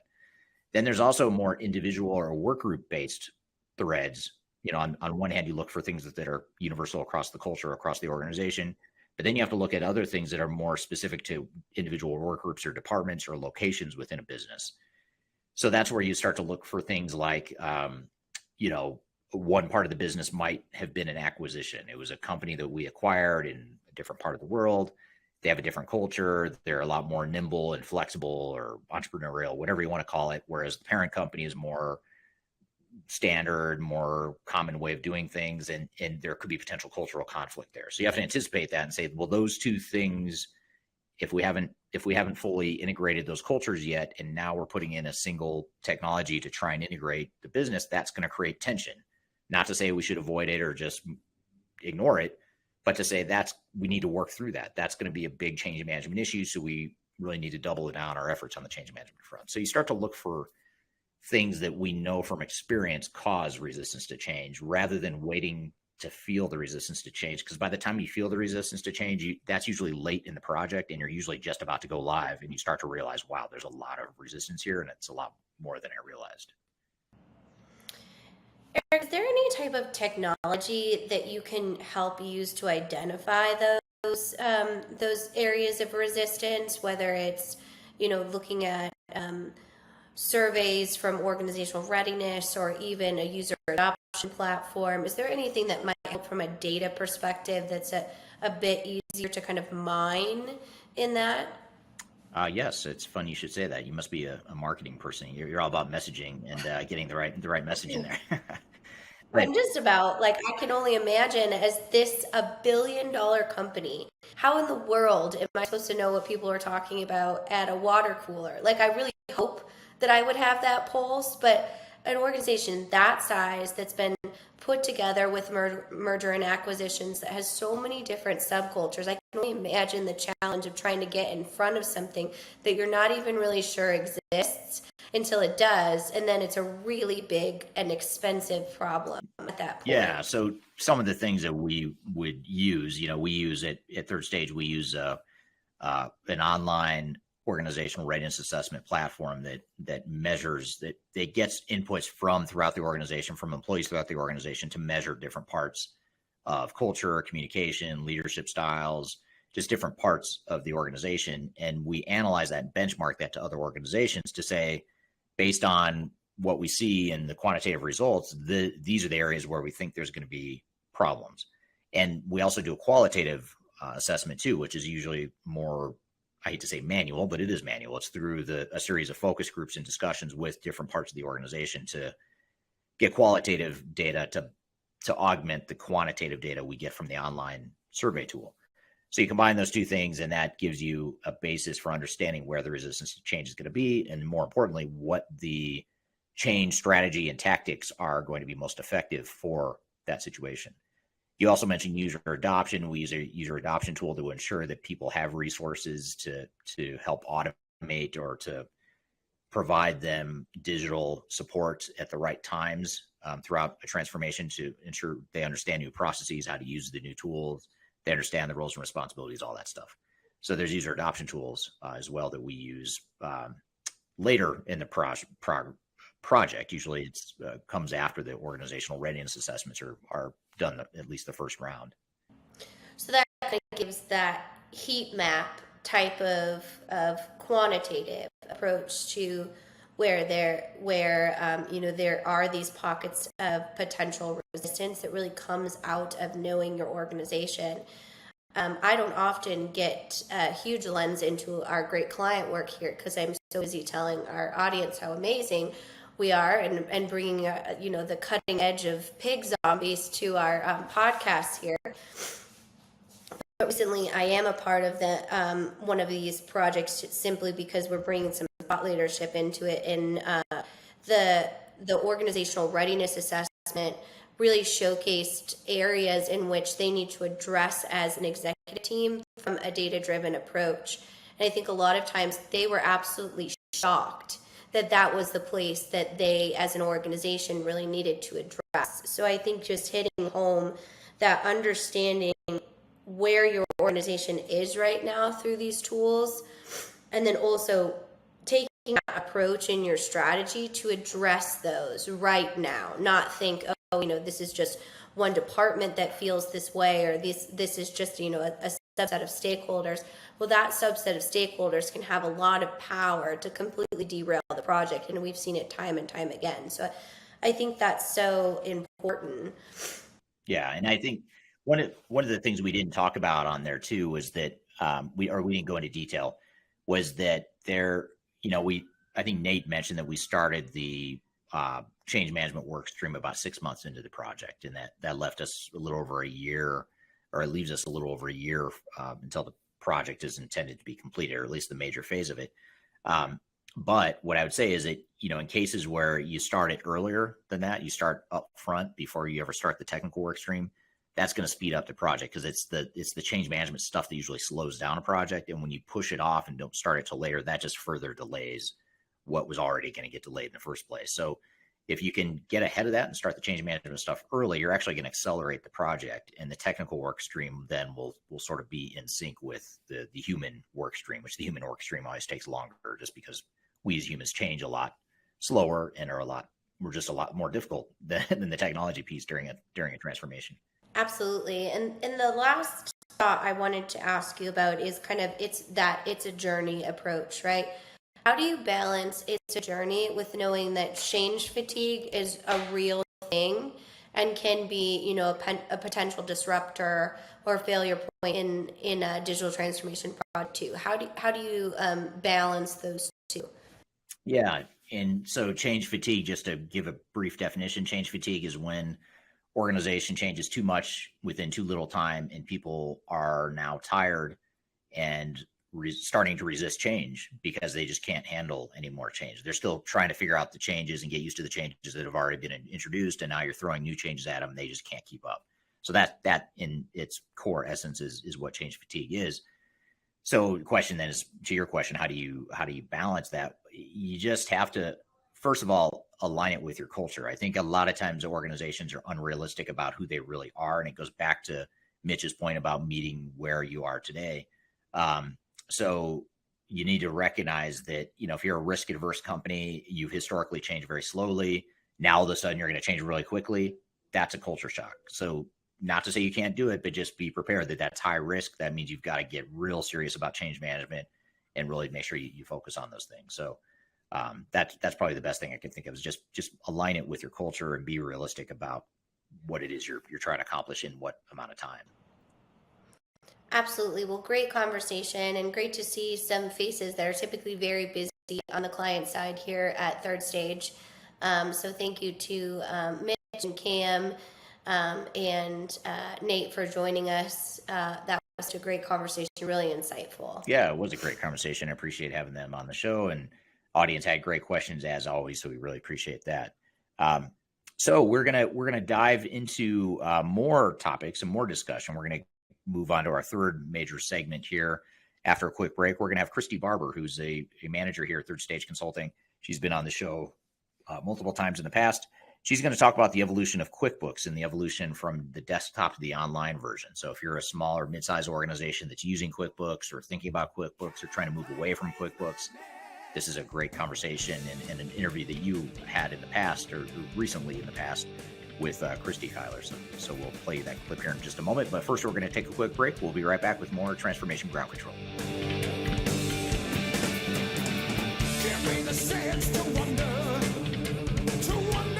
If you are aiming for transformation success, turn to Third Stage Consulting Group. Third Stage's independent and technology agnostic consulting team helps clients define their digital strategies, define their roadmaps, and manage their transformations.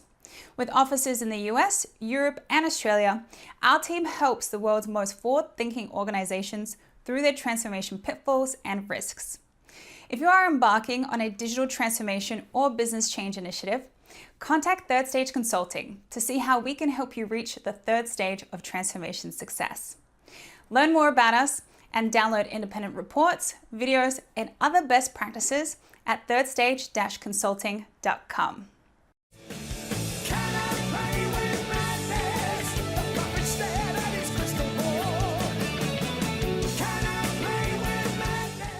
Hello, welcome back to Transformation Ground Control, episode number 81. My name is Eric Kimberling here with Kyler Cheatham, and you can find new episodes of this show every Wednesday on YouTube, LinkedIn, Facebook, Twitter, as well as all of the audio podcast platforms.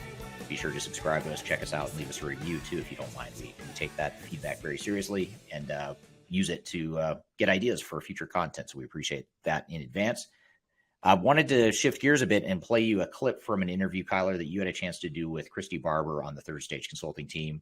And you guys discussed the evolution of QuickBooks, moving from QuickBooks Desktop to the online version, and in particular, this issue with UK compliance and just making sure that you're compliant with UK laws. And I suspect there might be other laws throughout the world where this is relevant as well, but you guys tend to hone in this conversation on the UK laws. So really good stuff, especially if you're a global organization, just trying to figure out how to manage the global regulatory aspects of this. So let's play the clip, and then you and I will come back and we'll sort of unpack some of these threads here a bit more. But here's the interview between Kyler and Kristy talking about the evolution of migrating QuickBooks. Kristy, thank you so much for joining us today. Yeah, thanks for having me. Absolutely. We're very excited. So if you could just give our audience community a quick background on how you help our clients and your specialized role here at Third Stage. Yeah, so I predominantly work with small businesses, helping them move off of QuickBooks onto an ERP solution, looking at processes, where do we need to make some more efficiencies, finding those gaps where current software isn't hitting the mark, and then looking for other softwares that can possibly do that. So a lot of times making a best of breed solution on that. So yeah, extensive accounting background coming at you today. Absolutely. Well, we need that for our QuickBooks conversation. So kind of to start us out, you give us the status of this kind of new development in the QuickBooks ecosystem. Yeah, so last year, QuickBooks announced that they were going to get rid of their desktop version in the UK. So this doesn't 100% affect US based, but you're always looking at, hey, is this coming our way soon?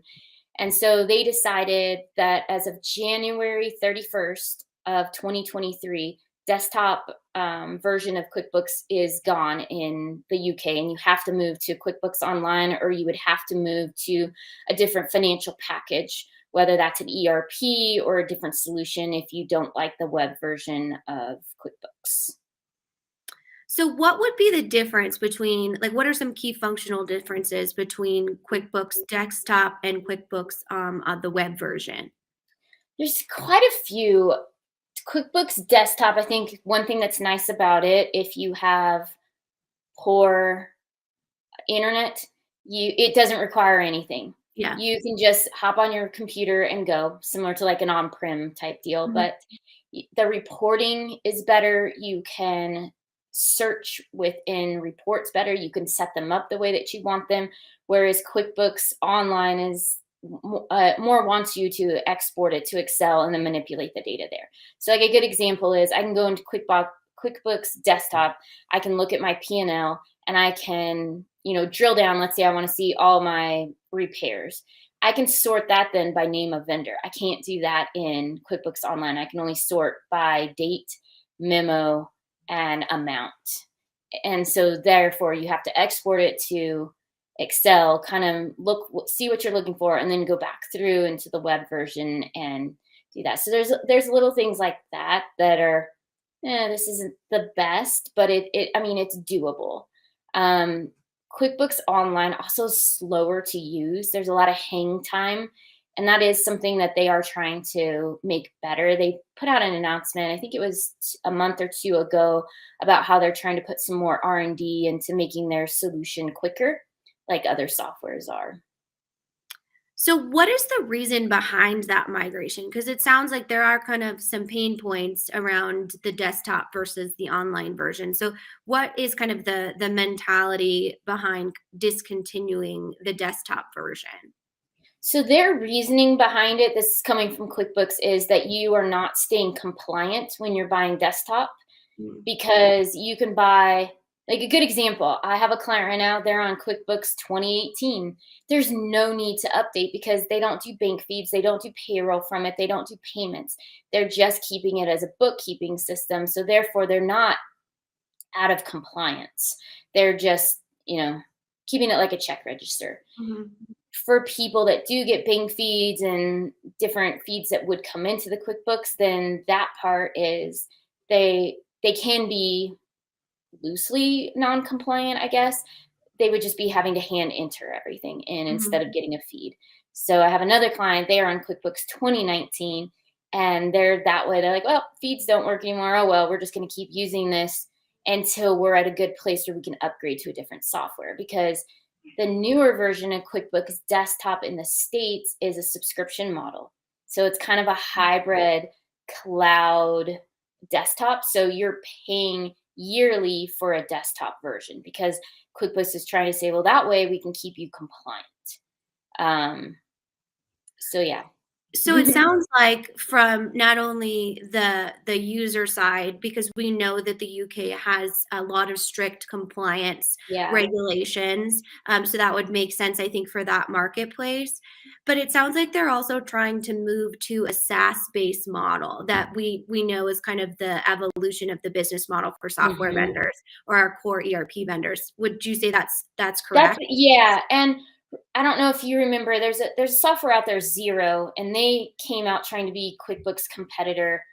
Oh gosh, probably like 8+ years ago. And they were always cloud-based. And it was a new thing. And that was before QuickBooks really went into the cloud side. They were kind of, putting their toe in the water on it.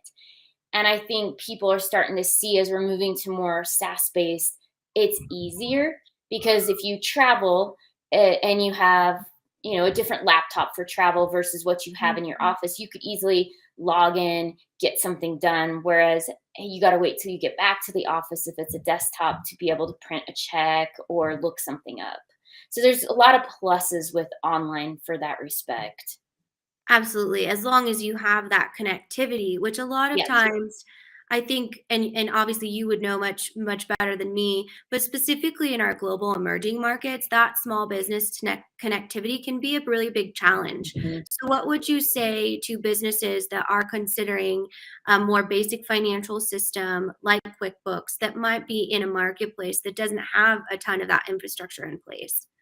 then I think with that, at least for in the US, you can stay QuickBooks Desktop, and you would just go on the subscription model where they have it broken out by how many users you need. So for example, I think it's like $500 a year for 2 users. So you could move to a model like that. The other thing I have seen is they put it, like if you have a really good infrastructure inside the company, you put it on a server, and then you have a virtual machine that logs into the server to be able to access it that way. I've seen some things like that. So with that, and knowing that this is a migration or a push towards more of that internet-based system, is this a time when these types of companies should go through an evaluation to see if that software still makes sense for them, or what would you recommend from that business advisory perspective? Yeah, I think that it's kind of a great place to be in a lot of ways, because how many companies out there where you kind of been wavering of, oh, should I keep this another year, or should I really look into a more sophisticated software to be able to get the company where it needs to go? And I think this is that kind of the fork in the road. Do you want to stay and then just move to an online version if you're UK or US to subscription based? Or do you want to start evaluating, is there something else out there that's better based on the needs of my company? And I know you and I have talked about this on previous podcasts too, of when we get to inventory and how QuickBooks doesn't do inventory, and is your company heavy based inventory and you're having to do it in Excel or like Fishbowl or various add-on to QuickBooks that kind of does the job but doesn't quite hit it exactly. And that's another good time to start looking at it.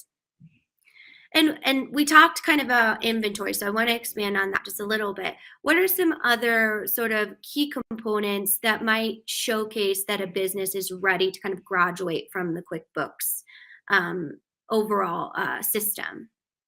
So inventory is always one. Second is reporting. Are you getting the reports that you need to make business decisions? QuickBooks is limited. You get your basic P&L, balance sheet, some of those, but with ERP software, you can have specific reporting by department. You're doing more cost accounting, where QuickBooks can do kind of a hybrid cost accounting by class. So that makes it a little, something that you may be looking forward to in an ERP. You can also do like budgets. ERP softwares let you do budget versus actual. So you could make a budget in an Excel spreadsheet, upload it to your ERP software, and then it's comparing the actual to it. So at the end of the quarter, the end of the month, you can see, hey, did I hit my marks? Am I on par to get our goals?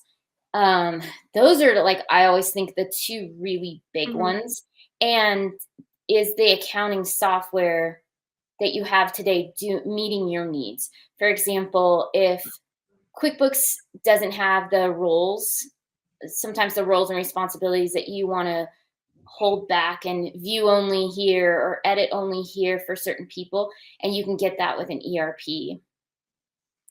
Absolutely. I think that makes a lot of sense. And kind of on the flip side, when we talk about budgets, specifically when we talk about costs, obviously an ERP system, a core ERP system, or a bigger best of breed financial based system can be a significant investment for smaller businesses.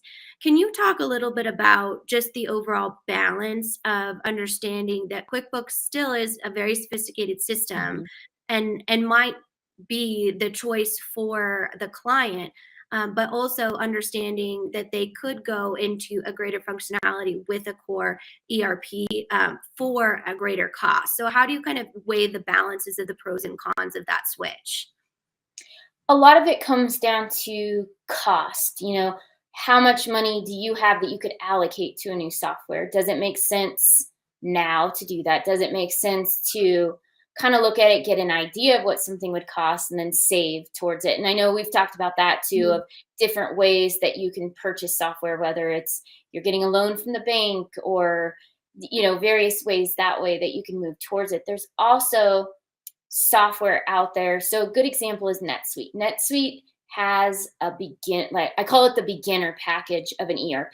So if you're a smaller company, like 500,000 and under, there is an ERP system for you.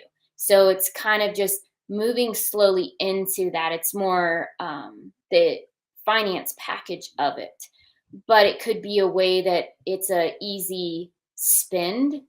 And then that way, as you grow into it, you can start bolting on the other things your business needs. And that's a way to start. And some of the other softwares are that way too. I mean, you can have minimal users. Other ERP softwares, you have to have X users before the solution would make sense.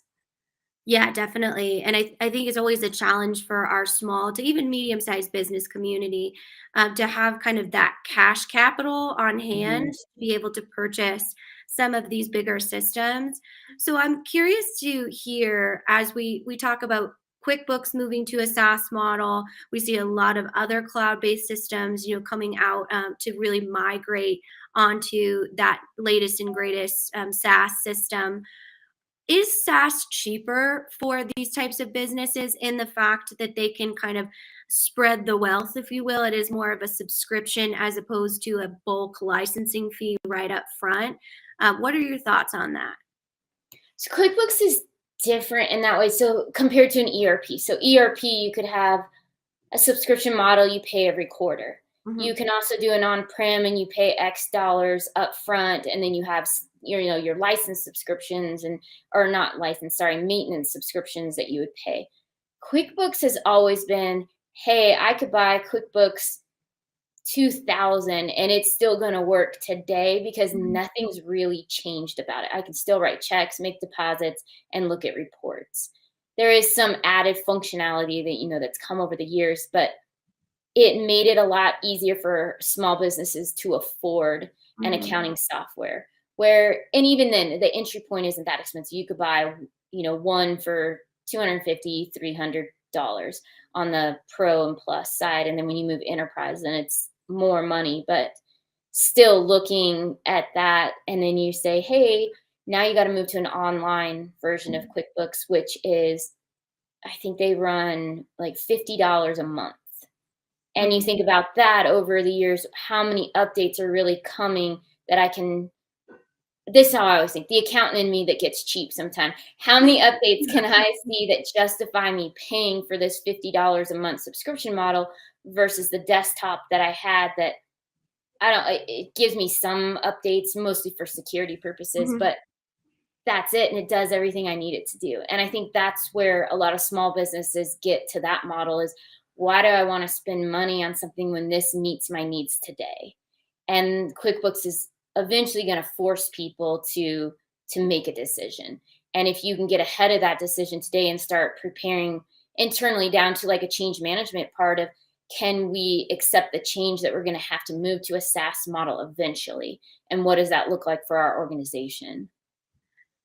And can you elaborate on the change management part? Because I think a lot of times change management, specifically in small businesses, is misunderstood because they are smaller and they think that, just an email, we're moving to this, good luck to you. And and they often don't have a ton of budget to invest in those change management tactics. So can you kind of talk about how important that is and maybe give an example of what you would do in migrating to a QuickBooks online version versus desktop from a change standpoint? Yeah. So with the change, it's really just getting people on board for something. It's not saying it's one way or the highway. It's getting buy-in and helping your employees, whether you have only one employee or you have 100 employees, that they are invested in the decisions that the business are making and they see the good that's going to come from it. They also are able to see, hey, this isn't really going to affect my job and make my position go away. It's going to enhance my position and make things easier, or I'm allowed to spend less time doing certain tasks so I can actually catch up on these other tasks that I've been wanting to do. So I think that's like the whole encompassing part of change management, and a good example of how you could help your accounting department move from desktop to a SaaS model is explaining what this looks like. How, what are some fears around it? What are the pluses that are going to come from it for them? And is there training that's going to be involved because they've always used desktop, they've never seen online version? What is that going to look like? And even for if you move to a ERP system, there's going to be that transition too. So whether it's QuickBooks Online or it's a SaaS model ERP for finance, there's still going to be this tribal knowledge that you have of how your accounting department works today and how you're going to bring that into something new and share that within the team.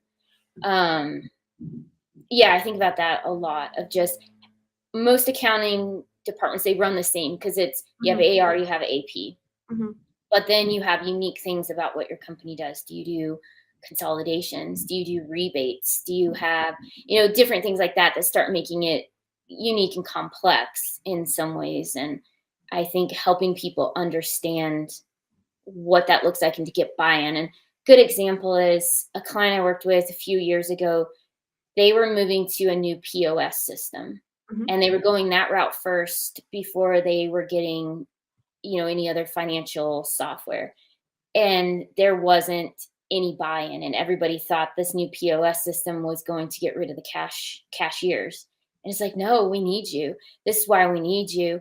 And, putting together a plan for that and getting the buy-in of, hey, it's not key in every number anymore. It's, hey, you slide a badge or you use your thumbprint to log into the register so we know nobody's using your drawer.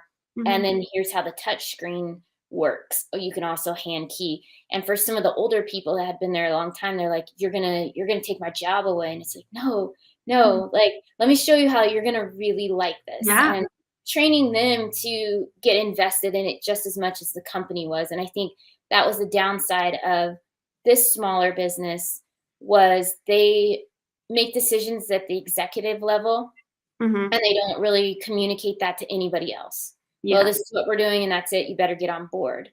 And I understand that, because when it's a smaller business, you can't have too many, people whispering, hey, we should do this or that. You have to make a decision. But when you're making that decision, you need to start getting the managers and some of the associates involved as well, so they can communicate further down. This is what we're going to be doing, and this is what it's going to look like, the plan. Absolutely. And how important is it to bring in kind of that agnostic, independent, third-party view within a small business community? Because I feel like a lot of times, specifically within ERP software vendors, it can be very challenging to navigate the sales narrative and understand that just because you don't know what you don't know. I don't know how to put plumbing in a house, so I would call a plumber type of thing. So can you help us understand kind of your role and that value you bring to our client community? Yeah, so coming in and getting a different picture maybe than what you've had, because I know a lot of times small businesses, you're going to get tons of emails from softwares all the time. Buy us, we're the best, or this is a new software you have to have. And it can get overwhelming and not understanding what is going to be the best fit for you today and in the future based on the goals that you have. And where we at Third Stage can come in and provide a lot of value is, let's evaluate what are your business goals? Who are you today? Where do you want to be 3 to 5 years from now? Where do you want to be 10 years from now? And then work backwards from there to see, yes, these softwares over here, these are going to be the best fit for you. These, they would work, but they wouldn't be the best. And then continually narrowing that down and, demoing the software like we always do with them to get a good idea. Yeah, does this fit? Do people like the look and feel of this software? Do they want to use it? Is the sales process, is this vendor somebody you want to work with for the next 10 plus years? And do you think that in viewing that type of relationship, specifically when it comes to QuickBooks versus the desktop moving to the online version, is that advisory level still needed? I don't think so, other than if you're on the fence wanting to know, should I go QuickBooks Online or is it time to move to a different software? I think that's where it comes in, because if you're moving desktop to online, it's pretty simple. There's a button that's inside QuickBooks Desktop that says convert to online, and it will pull all your data to online. And it's pretty hands off. But yeah, I think it comes down to, is this gonna meet the needs of the company going online? Absolutely. And would you view that migration as a new implementation, as we often talk about things like upgrades and treating them like an actual implementation? It sounds like this might be a bit more turnkey. Yeah, it's like a little mini integration. You're just making sure that all the data came over correctly. And QuickBooks has built a pretty good system to do that for the migration from desktop to online. Like, not to be confused with pulling data out for other things. But yeah. Yeah. Still, it's kind of like the little engine that could, right? It Mhm. always is. It's enough, but it becomes not enough really quickly. And, that's part of Kristy's role here at Third Stage, is when it becomes not enough really quickly. And you need to meet business needs, avoid disruption, avoid lost revenue, those types of things. We come in and kind of help through that evaluation, which can be very difficult, not only on the evaluation side, but then understanding the system integrator, the vendor, the internal team, how those resources all work together can be a very daunting and overwhelming process. Mhm. And I know, I think at this point, Kristy, are you the most tenured employee at Third Stage? Second. Second, who's first? Adam. Adam. Oh, I know him, but for some reason I thought you were here before Adam. But Nope. this is kind of your wheelhouse. This is the ecosystem that you operate in. So thank you so much for sharing that Yeah, insight. thanks. Is there anything else that you'd like our audience to know, or some best practices advice around QuickBooks, or even small business technology in general? I think if you can find the link, there is that where we talked about when it's time to move away from QuickBooks. I think that would be a helpful resource, and we can layer that into this. Oh But yeah, I'll put it in the description too. yeah, So that's a good one for everybody. If you're kind of on the fence of wanting to know, do I stay or do I go? It would give you some helpful tips on that. Okay, great conversation. Thank you, Kyler and Kristy. Good conversation about the evolution of QuickBooks moving from desktop to online. Some good threads there. We're going to touch on a little bit more detail. Kyler and I will come back and talk about that here in just a moment. But first, we'll take a quick break. You're listening to Transformation Ground Control.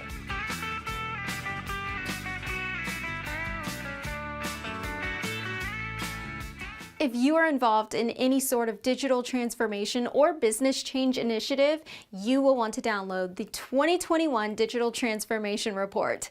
With its comprehensive overview of business and technology trends and best practices, this report is a must-have guide for any transformation project or executive team. Download this free report by visiting Third Stage Consulting at thirdstage-consulting.com.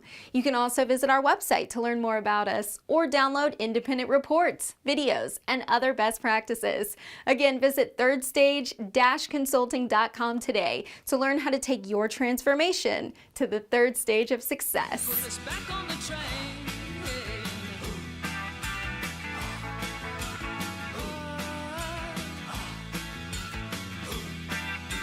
Hello, welcome back to Transformation Ground Control, episode number 81. We just had the interview clip that we played between Kristy and yourself, Kyler, talking about QuickBooks.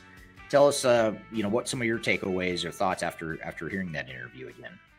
Yeah, absolutely. I think, I always like our conversations with Kristy because her role here is very specialized, but it's also very broad. Working in small businesses and mid-sized businesses, helping them evolve into kind of that high growth sphere is something she specializes in. And QuickBooks is one of those systems that it does what it does really well until it doesn't. And then all of a sudden you really need to look at what the other options are. So I think the key takeaway here, Eric, that I'd like to get your feedback on too, is just if you are experiencing any sort of QuickBooks transition, whether it's forced, right, through going to the online version versus the desktop version, which isn't a huge difference, but there are some key differences as Kristy outlined for us. But truly going through the evaluation process and understanding what are your future business strategies, what is your target operating model, what do you want to achieve, and then what system really matches that. that evolution and evaluation process is not something you just do one time. It's something you continue to do as you grow as a business, especially if you're in a high growth small business space. Right. Yeah, it's absolutely true. And that's, I guess, good news, bad news. Good news is if you're, finding that this is a relevant conversation, it means you're growing and you're successful. The bad news is it means you probably have to rethink your systems and how those technologies are going to support and help you scale for growth in the future. And I wonder if you could help us kind of look through the overall dichotomy of digital transformation in general for small business, because as Kristy mentioned, a lot of times the decision makers for small business is budget. And when it comes to being able to afford maybe go to a NetSuite or another kind of mid-tier system that we recommend a lot if you are moving away from QuickBooks, can be a significant investment. And not only on the software cost size, but the time and resources. It can also be a huge risk to the organization if it doesn't work, right? An implementation failure for a small to mid-sized business can sometimes constitute bankruptcy. So what are some considerations that these types of high-risk businesses should really be aware of when looking at a new software implementation or digital transformation of any kind? I think the first is just to recognize what you mentioned, which is that there are risks and that the risks are probably higher than you realize and certainly higher than what software vendors will share with you. So once you have that out on the table, then the question becomes, what do we do about it? How do we neutralize that risk? And it starts with making sure that you don't bite off more than you can chew. Make sure that you're maybe starting with replacing the basic finance and accounting functionality that you had in QuickBooks or whatever your legacy system is. And then you start to bolt on or you start to work in other more advanced capabilities that you don't have now.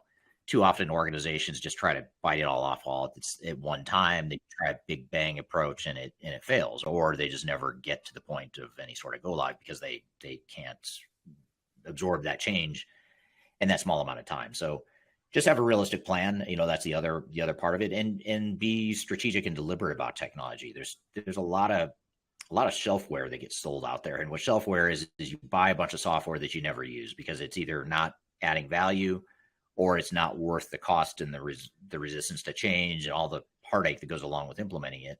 So you just want to be conservative, I guess I'd say. It's probably the best way to put it. Be more measured and strategic about how you deploy new technologies. And you can always speed up later. That's a lot easier, actually, than trying to bite off more than you can chew and then finding that you've got to throttle back and people get demoralized and people lose their jobs over that way of thinking. So those are some of the things that come to mind there. Yeah, and I think the way Kristy put it is adding that business advisory option. We totally understand the need in small businesses and mid-sized businesses, the need to kind of lean out on your project and be really mindful and intentional about the way that you spend money.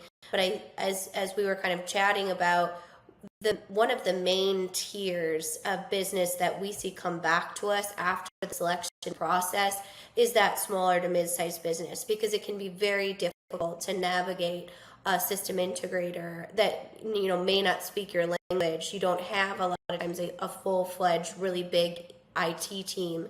They're constantly being able to monitor and translate what software vendors might be saying. So I think investing in even just having that conversation with Kristy and team is something that can be really huge. Also, we gave the resources we have a QuickBooks channel on our YouTube page that Kristy talks a lot about migrating from any sort of smaller based software into a full-fledged ERP system. So if that is something you're considering, we highly recommend that you look at that. And as we mentioned, download that 2023 digital transformation report that has our top systems for small business and our strategies around what that looks like as far as implementation. Yeah, absolutely. Those are good sort of parting words or good resources that the audience can take away to help mitigate some of the risks. And one last thing I'll throw in to the conversation on this thread, which you will also find in those same materials that you're referring to, Kyler, is to make sure that you have the risk mitigation framework and the right project governance during the implementation. And that entails oftentimes not only setting up the right project governance and decision making, but also making sure you have the right quality assurance and the risk mitigation mechanisms in place, which a lot of organizations reach out to Third Stage, or companies like Third Stage that are independent, technology agnostic, and they can help identify and anticipate some of those risks before they become a problem. So I think that's another thread or another way to look at it is risk mitigation, and that's something we cover in a lot of those materials you mentioned there below. So I want to thank the audience here today for being here. Thank you, Kyler, for another great episode.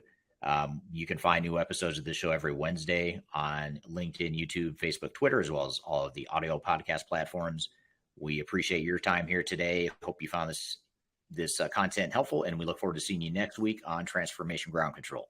In the meantime, have a great week, and we will see you all soon. Take care.